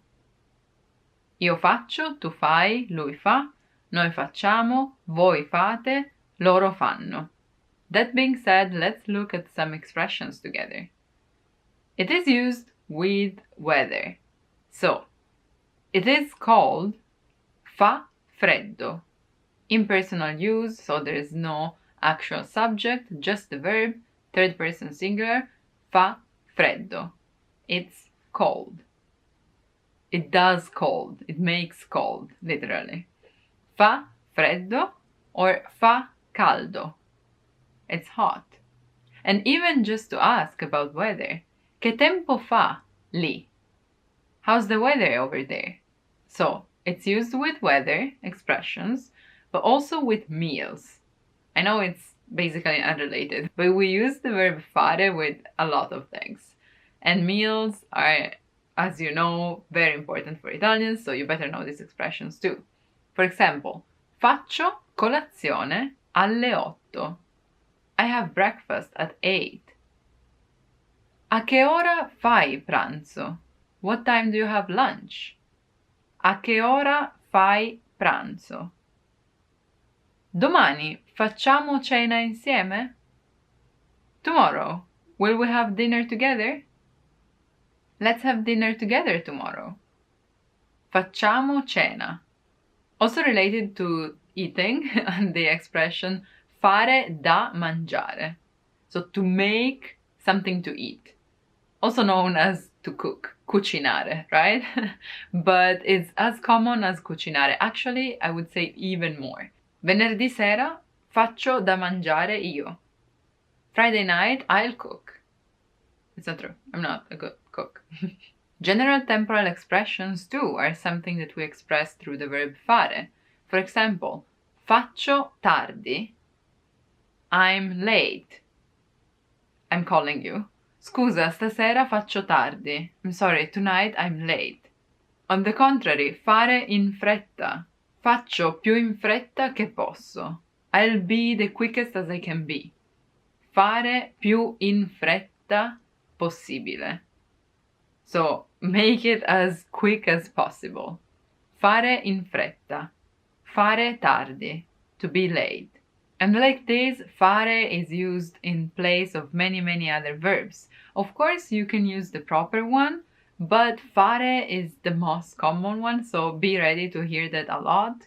For example, you can either say comprare un biglietto, so to buy a ticket, but we also say fare il biglietto, fare un biglietto. So you make it, basically. Fare il biglietto. Ho fatto il biglietto per il treno delle 5. I got the ticket for the train at 5. Ho fatto il biglietto. Past form of fare. Fatto. Ho fatto il biglietto. Ho fatto una foto. I took a picture. Take a picture, it's supposed to be scattare una foto, but believe me, fare una foto is way more common. Ho fatto una foto al gatto. I took a picture of the cat. Dai, facciamo una foto. Come on, let's take a picture. Facciamo una foto. Some others include fare un viaggio, to take a trip. Fare una domanda, to have a question. Or fare la spesa, just go for groceries. Fare la fila, or la coda, so to queue in a line. Also fare la valigia, to pack. Of course, you're not making the luggage itself, you're putting things into, right? I'd say that most of times it's kind of like to have or to take, like to have lunch, fare pranzo, or take a picture, fare una foto, but even more than that. So remember as many as you can and be ready to hear fare a lot. Let me know in the comments a che ora fate colazione di solito. What time do you usually have breakfast? A che ora fate colazione di solito? Grazie mille. Thank you so much for watching. Remember to like and subscribe if you haven't. And if you want to learn more expressions to use in your daily life in Italian, just click the link in the description and download our PDF lessons. I'll see you soon in the next video. Ciao ciao! Bye bye! Hello everyone, welcome back to Italian Pod 101. My name is Daisy, mi chiamo Daisy, and in this video I'm gonna walk you through some common and useful expressions that you may use at the doctor. Hopefully you will never need them, but better safe than sorry, right? Dal dottore. First of all, there is the doctor, il dottore, or la dottoressa, if female, dottoressa. Medico can be used for both, so you're safe with that. Medico, medico. The nurse is infermiere, if a man, infermiere, or infermiera, infermiera, if a woman. And you will be referred to as il paziente, the patient, right? Or la paziente, if you are a woman. Now, that being said, let's talk about symptoms. I sintomi. I sintomi. As in English, when you feel something, you have it, you possess it. So, avere sintomi. To have symptoms.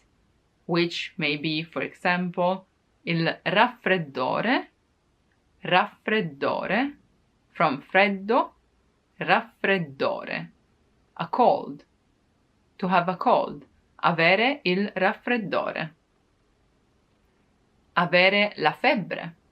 To have a fever. La febbre. Febbre. Avere la tosse. Avere la tosse. To have a cough.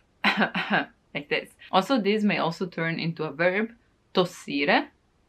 Tossire. To cough. Tossire.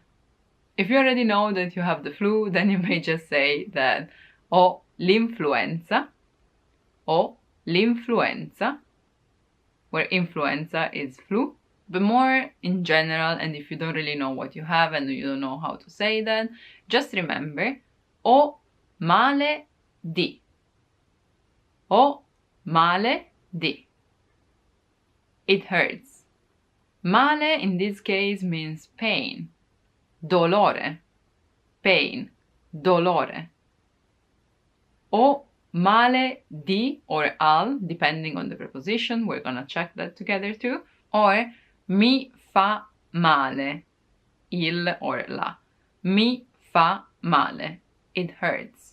Ho male di may be translated as I have something something ache. For example, ho mal di testa.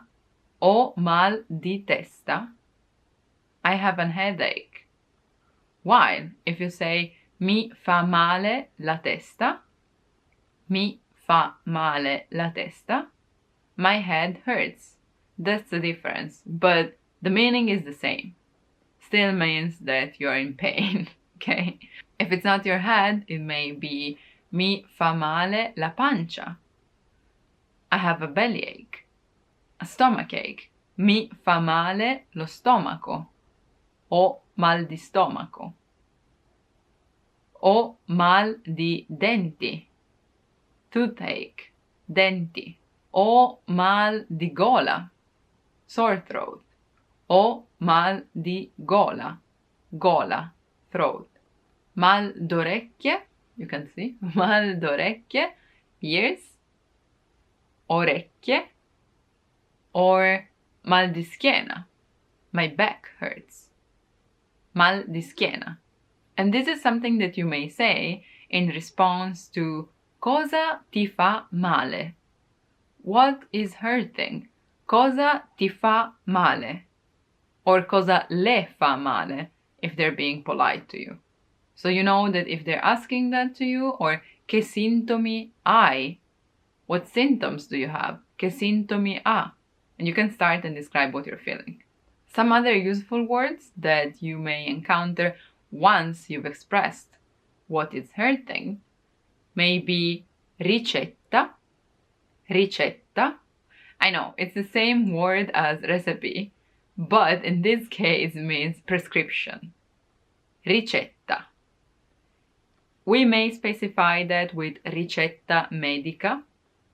Ricetta medica. So medical recipe, which is a prescription. I would say you can assume that from the context.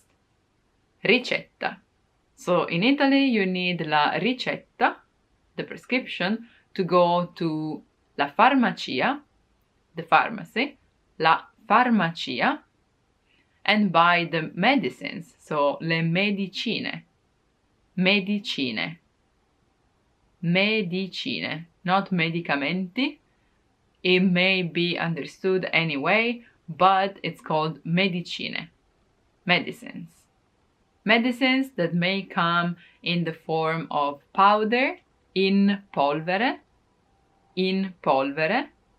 powder, tablets, commonly referred to as pastiglie, pastiglie, or compresse, compresse. Then there are drops, let's say gocce, medicina in gocce, gocce, drops, or a syrup, sciroppo, sciroppo. And lastly, something that you want to be careful about is if you have to take those medicines a stomaco pieno or a stomaco vuoto. A stomaco pieno means with a full stomach, so after a meal, after eating, and a stomaco vuoto, it's on an empty stomach. Stomaco vuoto. Now, again, hoping that you will never need this, let me know in the comments if there's something in particular that you want to know. Thank you for watching. Remember to like and subscribe. Make sure to click the link in the description, download the PDF lessons, and learn many useful expressions for your daily life. I see you soon. Ciao ciao. Bye bye.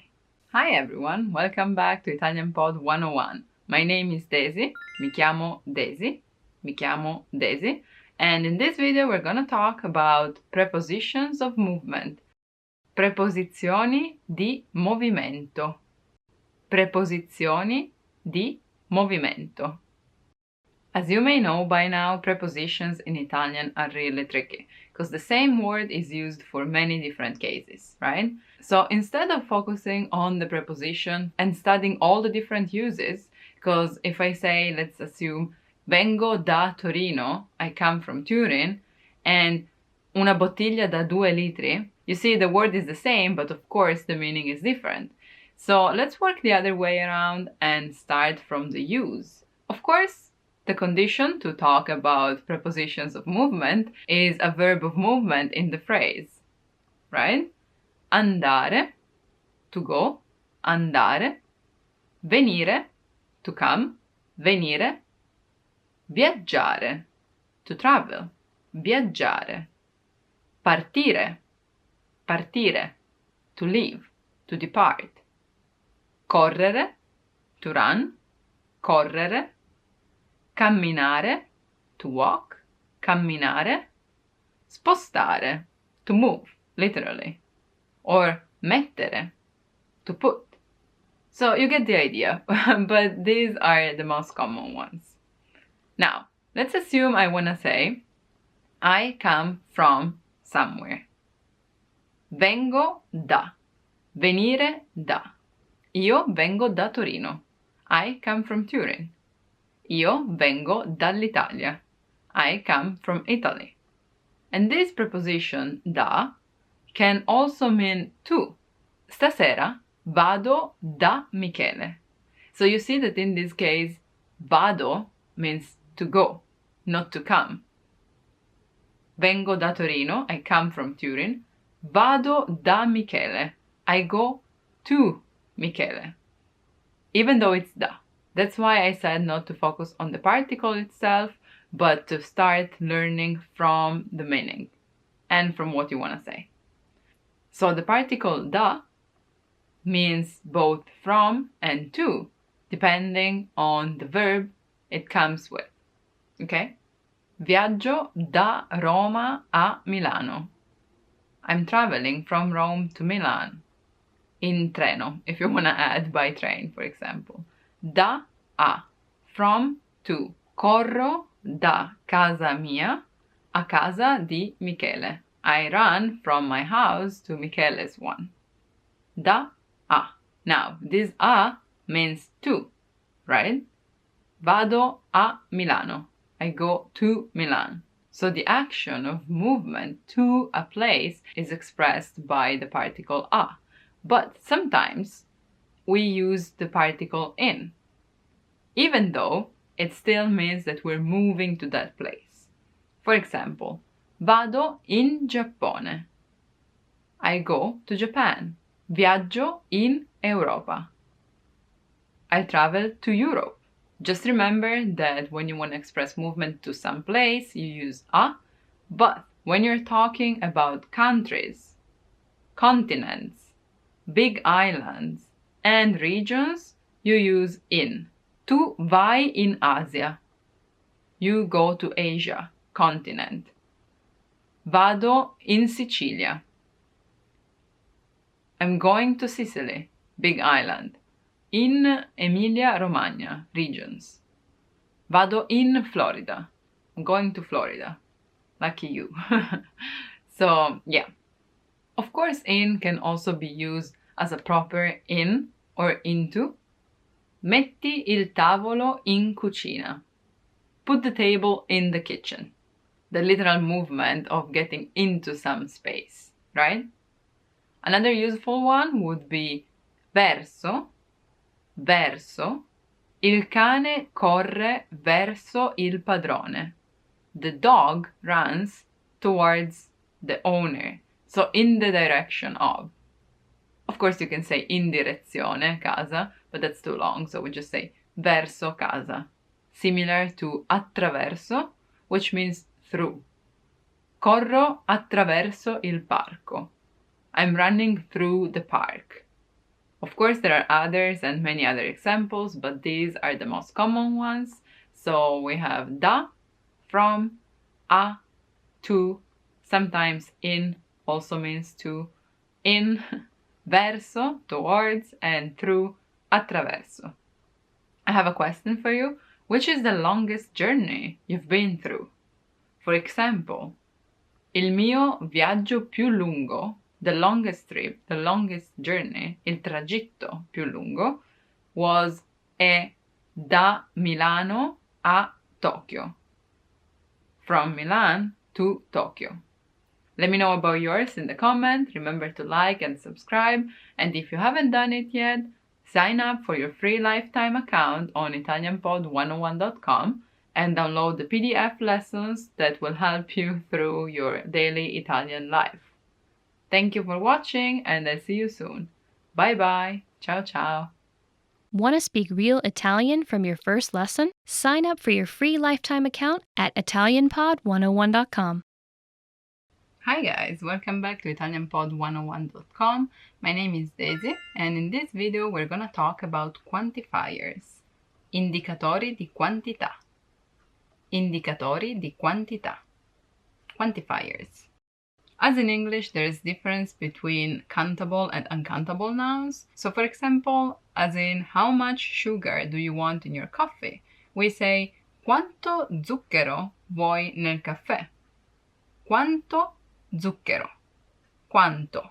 So quanto is like how much. Just be careful though, because in Italian it changes depending on the noun. So even though the noun is uncountable, it still has a genre. So it could be male or female. Male as in zucchero, so quanto zucchero. If it's female, like pasta, for example, quanta pasta. Quanta pasta mangi in una settimana, in 1 week, for example. If you're Italian, you would say a lot. But we're gonna get there later. Quanto tempo abbiamo? How much time do we have? Quanto tempo abbiamo? Quanto tempo abbiamo? Because it's a question, so you want to change the intonation. Meanwhile, for countable names, we have quanti or quante, because here too it depends on the genre, right? Quanti is actually just the plural of quanto, so it all makes sense, right? Quanti cucchiaini di zucchero vuoi? So to take the same example as before, just with a different noun, not how much sugar, but how many spoons of sugar do you want in your coffee? Quanti cucchiaini di zucchero vuoi nel caffè? Quanti cucchiaini? While if I ask you quante sorelle hai, how many sisters do you have? Because sorella is female, so sorelle, the plural form, quante sorelle. And we covered the question. For the answer, let's assume you eat a lot of pasta. because you're Italian. So you say mangio molta pasta. Mangio molta pasta. You see here too, molta ends with A because pasta also ends with A. Mangio molta pasta. I eat a lot of pasta. Not countable, right? Uncountable. While mangio molte mele, I eat a lot of apples. And also, if you just want to say he eats a lot, you don't have to add anything. Lui mangia molto. Lui mangia molta pasta. Lui mangia molto zucchero. Molto. In the same way, you can also use tanto. Lui mangia tanto zucchero. Lui mangia tante mele. It's interchangeable. Molto and tanto, you can use it as you prefer. My tip is to use tanto because if you cannot pronounce molto in a perfect way, you may be misunderstood, and if you say morto, it means dead. So yeah, molto or tanto, a lot of. While if you want to say too much, so not only tanto, but too much, you don't say tanto, molto, or molto tanto, it becomes troppo. Troppo. Lui mangia troppe mele. He eats too many apples. Lui mangia troppa pasta. He eats too much pasta.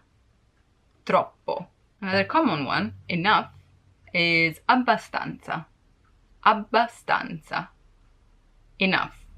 Quanto hai dormito? How much did you sleep? Abbastanza. Enough. Quante ore hai dormito? Enough. You don't have to go specific, so you don't have to say how many hours you slept. You can just say enough, abbastanza. While when someone is giving you something, let's assume I'm filling your plate with pasta, because that's what we do. And if you don't want more than what I'm giving you already, you don't say abbastanza. I mean, you can say abbastanza and we still understand what you're saying, but you say basta, like stop. But you see, the word is the same. Basically, basta is inside abbastanza, which means it's enough. Basta is also enough. But if you say that, like basta, like that, it's kind of like enough is enough. So just go with abbastanza when you're asked something, okay? And going down and down with our quantity, if it's not troppo, so too much, or molto, a lot, or enough, abbastanza, then we have un po', which comes from un poco, which is a little, a few. For example, do you want some wine? Vuoi del vino?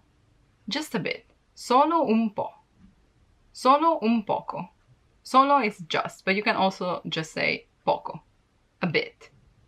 Poco. And we usually do this. Poco. I'm a bit confused. Sono un po' confuso. I'm a bit confused. Un po' confuso. A bit confused. Quanti parenti hai in questa città? How many relatives do you have in this city? Pochi. A few. Pochi. A few. You can say un po' here too, but if you say pochi, you're referring to relatives. Pochi parenti. That's why it changes. Same as molto, that becomes molta with pasta. Poco, for example, poco tempo, poca pasta. But if you go with un po', the short version, you don't have to change it. Quanto tempo usi per studiare l'italiano? How much time do you use to study Italian? Un po'. I know, you don't have to hide. But I hope that this video could help you, even if solo un po', even if just a little. And if you want to learn even more, just click the link in the description, download our PDF lessons, and learn how to have real Italian conversations with native speakers. Thank you again for watching. Remember to like and subscribe if you haven't, and I'll see you soon. Ciao ciao. Bye bye. Hi guys, welcome back to ItalianPod101.com. My name is Daisy. Mi chiamo Daisy. Mi chiamo Daisy. And in this video I'm gonna teach you how to write a postcard in Italian. Scrivere una cartolina. Scrivere una cartolina. So first things first, cartolina is postcard, cartolina, and francobollo is the stamp that you need to send the cartolina, okay? You can buy cartoline, which is the plural for postcards, in tabacchi, or sometimes, of course, in souvenir shops, but sometimes even at edicola or giornalaio, which is the newspapers. When you address your friend in Italian, it's nice to start with caro and then you put the name. Like in a letter. Cara Daisy. Let's assume you're writing a postcard to me. Cara Daisy. If you don't want to put the name, maybe you can just write cara amica or amico. Or if you find this a bit formal, just go with ciao. Ciao Daisy, comma. Ciao amico, comma. Virgola. Ciao Daisy. Come stai? Of course you know that they're not gonna answer to the postcard, but still it's nice, like an opening to ask how are you doing? Come stai? Or come state if you are referring to the whole family. But if you don't wanna touch anything personal, just skip it and go on. I'd suggest, because that's what we usually write, to give a hint about what you're doing or how's the weather or where you are. For example, sono nel mio hotel a Roma. Sono nel mio hotel a Roma. I'm at my hotel in Rome. Non ci posso credere. Non ci posso ancora credere. I still can't believe it. Still, ancora, you can leave it or put it in. Non ci posso credere. I can't believe it that you're finally in Rome, right? Qua fa molto caldo. Talking about the weather is always a safe phrase because it can't go wrong. So just put qua fa molto caldo. Qua fa molto caldo. Here is very hot. Or qua fa molto freddo. Qua fa molto freddo. Here is very cold. If you like to write a bit more, maybe you can say what you visited or what you ate that day. For example, oggi abbiamo visitato il Colosseo. Today we visited the Colosseum. Era enorme. È enorme. È enorme. It's huge. Or oggi ho mangiato la carbonara. Today I ate carbonara. Oggi ho mangiato la carbonara. Era fantastica. It was amazing. Era fantastica. As you know, a postcard has to be short, it's not a letter. So for closure, I'd suggest something like mi diverto molto. Mi diverto molto. I'm having a lot of fun. Ma non vedo l'ora di vederti. Or vedervi. But I can't wait to see you. Ma non vedo l'ora di vederti. And maybe, or instead of vederti, so to see you, non vedo l'ora di raccontarti tutto. I can't wait to tell you everything. Non vedo l'ora di raccontarti, to tell you, tutto. Everything. Something else that you can use as a closing is saluti. Saluti. So instead of one greeting, un saluto, it's just greetings. Saluti. But the meaning is the same. Saluti da Roma. Or saluti da, I can't say my name because I'm writing to myself. So saluti da Marco. Greetings from Marco. Or un bacio. A kiss. It's not too much. I mean, for Italians, it's fine. Just write baci, like kisses, which is just a greeting, as you know. Or un abbraccio, a hug. Or if you want to keep it more formal, just write ci vediamo presto. I see you soon. We'll meet soon. A presto. A presto. See you soon. A presto. Don't forget to sign it with your name. On the right, you have the address, l'indirizzo, while on the left, it's your message, right? Also, don't forget to ask for an international stamp, so francobollo internazionale or per l'estero, for other countries. And you're done.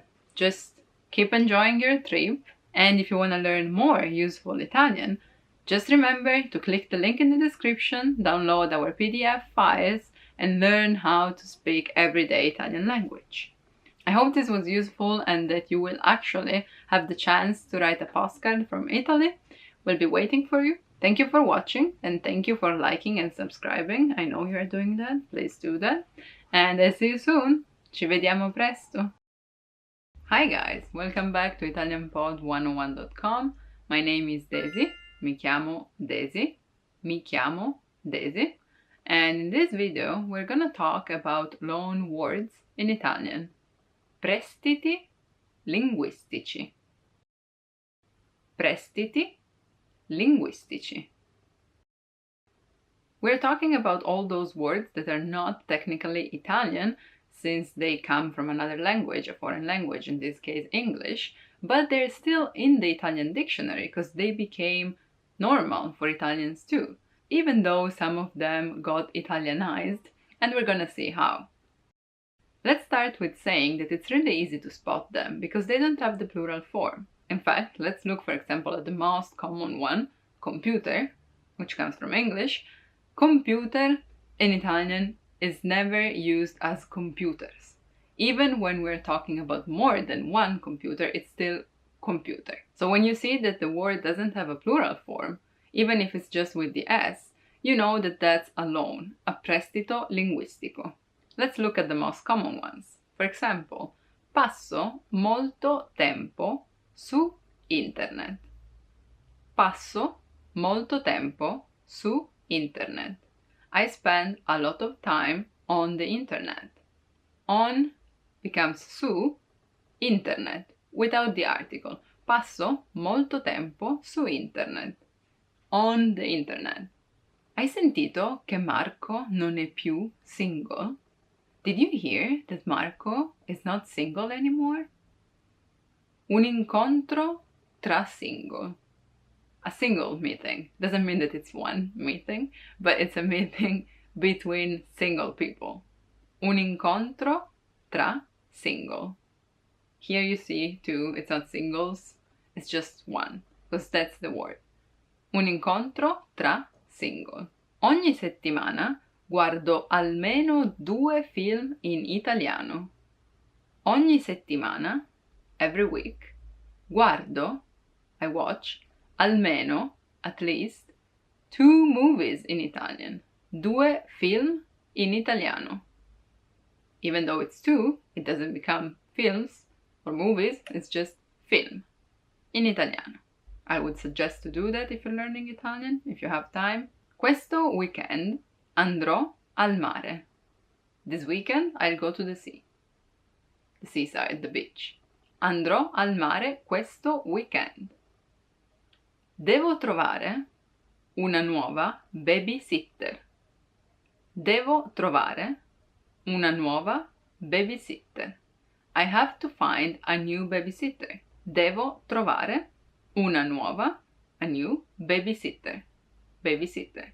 Uno dei miei hobby preferiti è fare surf. Uno dei miei hobby preferiti è fare surf. One of my favorite hobbies is surf. You see here, hobby stays hobby, and surf goes together with fare surf. Fare surf. To surf. The problem with loan words in Italian is that the pronunciation is Italian. So that's also a reason why sometimes the Italian accent is really strong in English, because we use words that are English as in Italian. So when we actually try to speak English, it's really hard to distinguish, right? Because we're used to the Italian pronunciation. Like the H is always silent in Italian, we tend to do the same with other words too, even though they're not technically Italian. For the very same reason, we adapt the word that comes from another language to Italian, and we transform it into a verb, for example. Not only verbs, but also adjectives and nouns. For example, ieri ho chattato con Lucia. Ieri ho chattato con Lucia. Chattare. chat still says the same, but we use that as an Italian verb, so it becomes chattare, and io ho chattato is the past tense, right? Ieri ho chattato con Lucia. Io chatto con Lucia. Present tense. I chat with Lucia, but that doesn't mean that I'm talking to her. It just really means the act of chatting through an app or the internet. Another really common expression would be riesci a zoomare sulla cima della montagna? Zoomare. Zoomare. So from zoom to zoom in, we converted it into an Italian verb. Can you zoom on the top of the mountain? Puoi zoomare, riesci a zoomare sulla cima della montagna? Zoomare. And this goes for verbs, but as I was saying, it's not only about them, it's also about nouns. For example, spero di ottenere la sponsorizzazione di quel progetto. I hope to obtain, spero di ottenere, la sponsorizzazione, the sponsorship, for that project, per quel progetto. From sponsor, we don't use only sponsor and we don't use sponsorship, but we change it to an Italian one, sponsorizzazione. At least it's really easy to understand, but it may be tricky because sometimes we make up new words. And that's how then they enter. They have a space in the Italian dictionary. It's really interesting. Ho letto la notizia. I read the news. Ho letto la notizia. Here too you could say ho letto la news. Sull'hackeraggio alla banca. Sull'hackeraggio alla banca. On the hacking at the bank. Hackeraggio. You see, it's not hack, but hackeraggio, because the H is always silent in Italian. Also, you may want to know that this is a sensitive topic in Italian because a lot of people are actually against using loan words because they want to keep using the Italian words that we have for them. For example, instead of saying weekend, we could still use fine settimana, the end of the week, right? Fine settimana. But of course, a lot of people, young people especially, don't miss a chance to use a new word in their phrases. So I think it's really useful for you to know at least the common ones that I just talked about. Let me know in the comments if there's some words that you may want to say just in Italian without using loan words, or if there's actually some loan words that you find really useful. Thank you for watching, and if you still haven't done it, remember to go to ItalianPod101.com, sign up for your free lifetime account, and learn Italian in the easiest, fastest, and most fun way possible. And I'll see you soon! Ciao ciao! Bye bye! Hello everyone, welcome back to ItalianPod101.com. My name is Daisy. Mi chiamo Daisy. Mi chiamo Daisy. And in this video we're gonna talk about some basic sounds in Italian. Vowels. Le vocali. Le vocali. As you may know, the vowels in Italian are 5, so 5 letters, but 7 sounds. Maybe tricky, but that's what we're gonna learn together. Even though when we learn them, it's common to group them as A, E, I, O, U.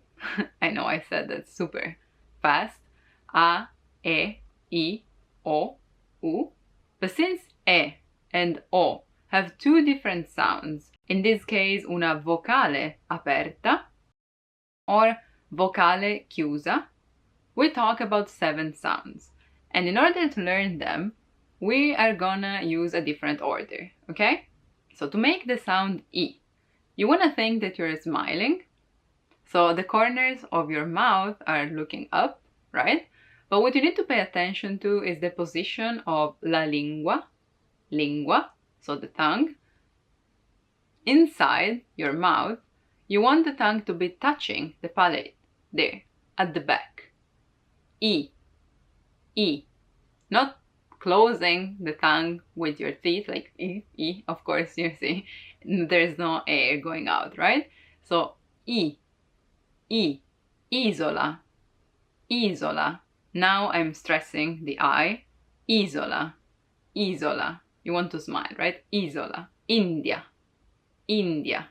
Now, to pronounce the E chiusa, so the closed one, you want to keep the same position that you have when you pronounce I, and just make sure that the sides of your tongue don't touch the rest of the mouth anymore, and that the end goes a bit down, but you just want the tongue to move, not the whole mouth, right?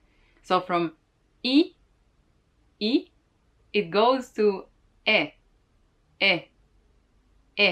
So you see, the mouth is still closed. I, E. I'm just moving a bit the tongue from I, E. It can't be a long sound, right? It doesn't have to be long, because otherwise it's easier for it to become an open sound, right? Of course, when you talk, you don't think that much about the position of la lingua, right? Try not to move the mouth. Just make some space for the air to go to the sides too, okay?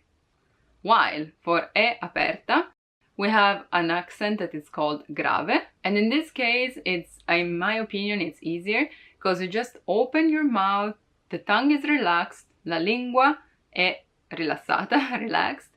So it's not from lui, we said we just move the lingua, but it goes down, right? E.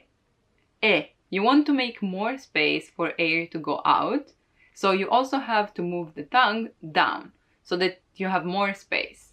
Let's pretend that this is how much you can open your mouth, right? So for the one that is called chiusa, you want to keep your mouth shut as much as you can. E. If you want to try with the same word but two different sounds, then use the word pesca, okay? Pesca, as I just said, when it's open, pesca. So I don't think too much about keeping my mouth closed, I just say pesca. That's the peach, il frutto, fruits, right? Pesca. While if you want to try and keep your mouth as close as possible, pesca. Not pesca, but pesca. You can think of it as a shorter version if it helps you, and in that case is to fish. So from the open I, la E aperta, it's easy to talk about a. So from E, you open your mouth even more, and then you just let the air out, right? A. Albero. Amico. Automobile. Albero is tree, amico is friend, and automobile is car. From A, you just close your lips, not the whole mouth, but just the lips. And the tongue is a bit at the back. While A, you can even say A somehow with O. Since the lips close a bit, there's no space for la lingua, right? There's no space to stick your tongue out, right? So it's just O. Orologio. Clock. For this sound, you have to put your lips a bit closer. So not O, but like this, like you want to whistle, kind of. I'm not able to, but anyway. And while before the tongue was at the back, we said like O, it doesn't touch anything inside the mouth, right? For the second one, you want to press it against the rest of the mouth, like you can almost not let any air go out, like There's less space for air to go out. Like with the E that we practiced before, right? E, but the position of the lips are different. And again, here too, if you want to practice with the same word, there is one, and it's botte. Now, as I said it right now, like botte, with an open sound, botte, like there's a lot of space in between my lingua, the tongue, and the rest of the mouth, botte. It's like I'm beating you up, basically, because it's when I kick you or punch you. Here too, you can try like with not giving yourself too much space to open your mouth, botte. In this case, it's the barrel, where you keep your whiskey or wine. But don't worry too much, because actually when the word is inside a phrase, so in the middle of the sentence, it's not like we need to make such a difference by sound, because it's pretty obvious depending on the context. Something else that can help you with this O chiusa, with this sound, is thinking about the letter U. U. As before with I and E, where the position is almost the same, with U and O, like Umberto, which is a name for a male, uomo, uomo, uomo, man. If you really want to practice and also learn a word, my favorite one, especially when I was a kid, is aiuola, which is the singular form for flower bed, and it has almost all vowels inside, right? But if you make it plural, aiuole, a-i-u-o-le, aiuole, then you can practice all the vowels all together. Aiuole, aiuole. Let me know in the comments which one is the hardest for you to pronounce. Keep practicing, and if you haven't done it yet, remember to go to ItalianPod101.com and sign up for your free lifetime account, so that you can actually learn in the easiest, fastest, and most fun way possible. Please like and subscribe. I'll see you soon. Ciao ciao. Bye bye. Hi everyone, welcome to ItalianPod101.com. My name is Daisy. Mi chiamo Daisy. Mi chiamo Daisy. And in this video we're going to talk about some basic knowledge of Italian language, consonants. Le consonanti. Consonanti. First of all, let's say that there are 16 of them, plus 5 used only for words that come from another language. Let's see their sounds together, starting with the basic ones. B. B. You see what happens here with the lips? B. Bambino. K. K. K. For casa, house, casa, but the K sound can also be pronounced as ch, as in cesto, cesto, which means basket. So when do you pronounce it as a K and when as a ch? When K is followed by A, O, or U, it stays as a hard sound. So it's pronounced as in casa, cuoco, cuoco. You see it has both O and U, cook. While when there is I or I, it's a soft sound, like in cibo, cibo, food, or cena, cena, dinner. Now, the letter I can also be followed by some other vowels. In that case, it's not pronounced, like in ciao, ciao, hi, ciao. You don't say ciao, ciao. So it just modifies the hard sound and it makes it a soft sound, right? Not cow, but ciao. So you know that it's soft, like in cielo, cielo, sky. It's not cielo, but just cielo. D, d, d, as in Desiree, my name, Desiree. Or dado, dado, dice, dado. D. F, f, f, farfalla, butterfly, farfalla, farfalla. G, g comes from here, g. Sometimes, same as with k, it's pronounced j, and the rules are the same.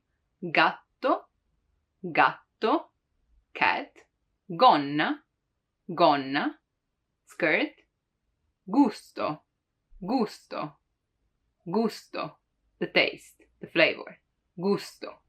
Or gustoso means tasty. While with I and I, the sound is soft, like in gelato, gelato, ice cream, gelato. Or giusto, giusto, which means right. So the same gusto with the I becomes giusto, right? Flavor and right. Gusto and giusto. Now, the H is always mute in Italian, so you don't pronounce it, like in hotel, hotel, or as you know, io ho, the verb to have. And when it follows a k or a g sound, it makes it hard, even if it's followed by a vowel, like ke. With the k, there are not so many actually, like chimica, chimica, chemistry, right? Chimica. While if there was no H there, it would be chimica, which is not a word, but just in order for you to understand how the sound works.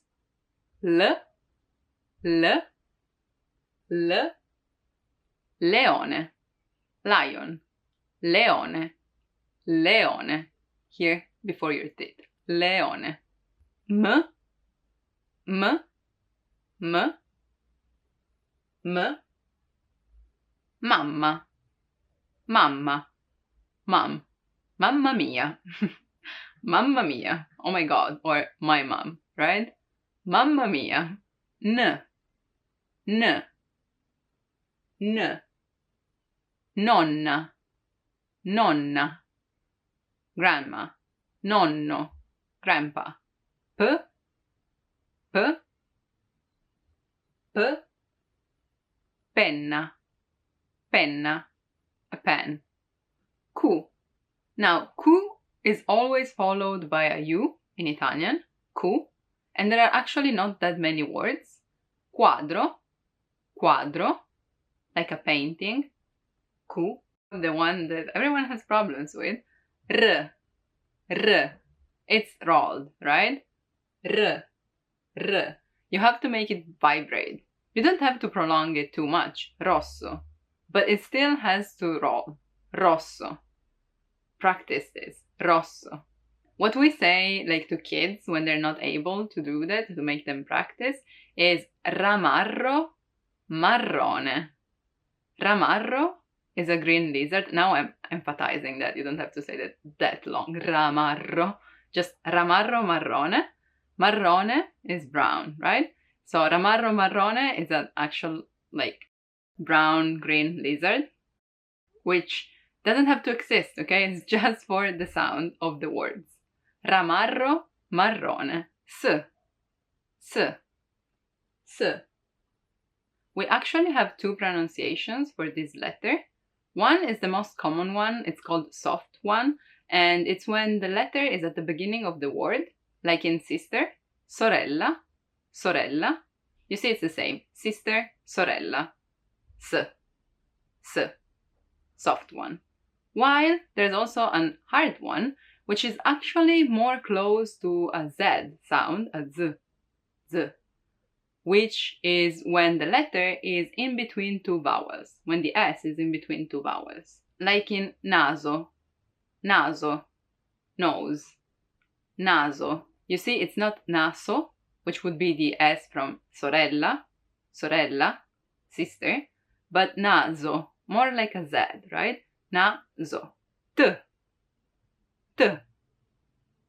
T. Televisione. Televisione. Television. V. V. V. Vaso. Vaso. Vase. Then we have Z. Z. Z. Z. Which is kind of like S, right? But Z, stronger. In fact, the problem with Z is that, as I just told you, S has two different pronunciations, right? And one is really close to Z. So when we pronounce actually the letter Z, it's often heard as a double one, like in stazione, stazione. It really seems like there are two Z, right? Stazione. But the truth is, spelling-wise, it's just one. Also because there are not many with double Z, just maybe zazzera. But you see, in the pronunciation, you can't really understand the difference. Zazzera is when you have like messy hair, but it's really peculiar anyway. So yeah. The last thing is that, as I mentioned in the beginning, there are 5 consonants that are used for words that come from foreign languages, right? Those are pronounced like in the foreign language that they come from. So we have J, J, for, let's say, judo, judo, because that's how it's pronounced in Japanese, right? That's where the word comes from, judo. Kappa or k, kappa, is just like a k, right? But stronger. Kit, kappa, v doppia, because v is just v, right? So v doppia, w, like in wow. So wow comes from English, so it's pronounced as in English, wow. While for Waffe, for example, since it comes from German and that's how they pronounce it, it stays as Waffe. Makes sense, right?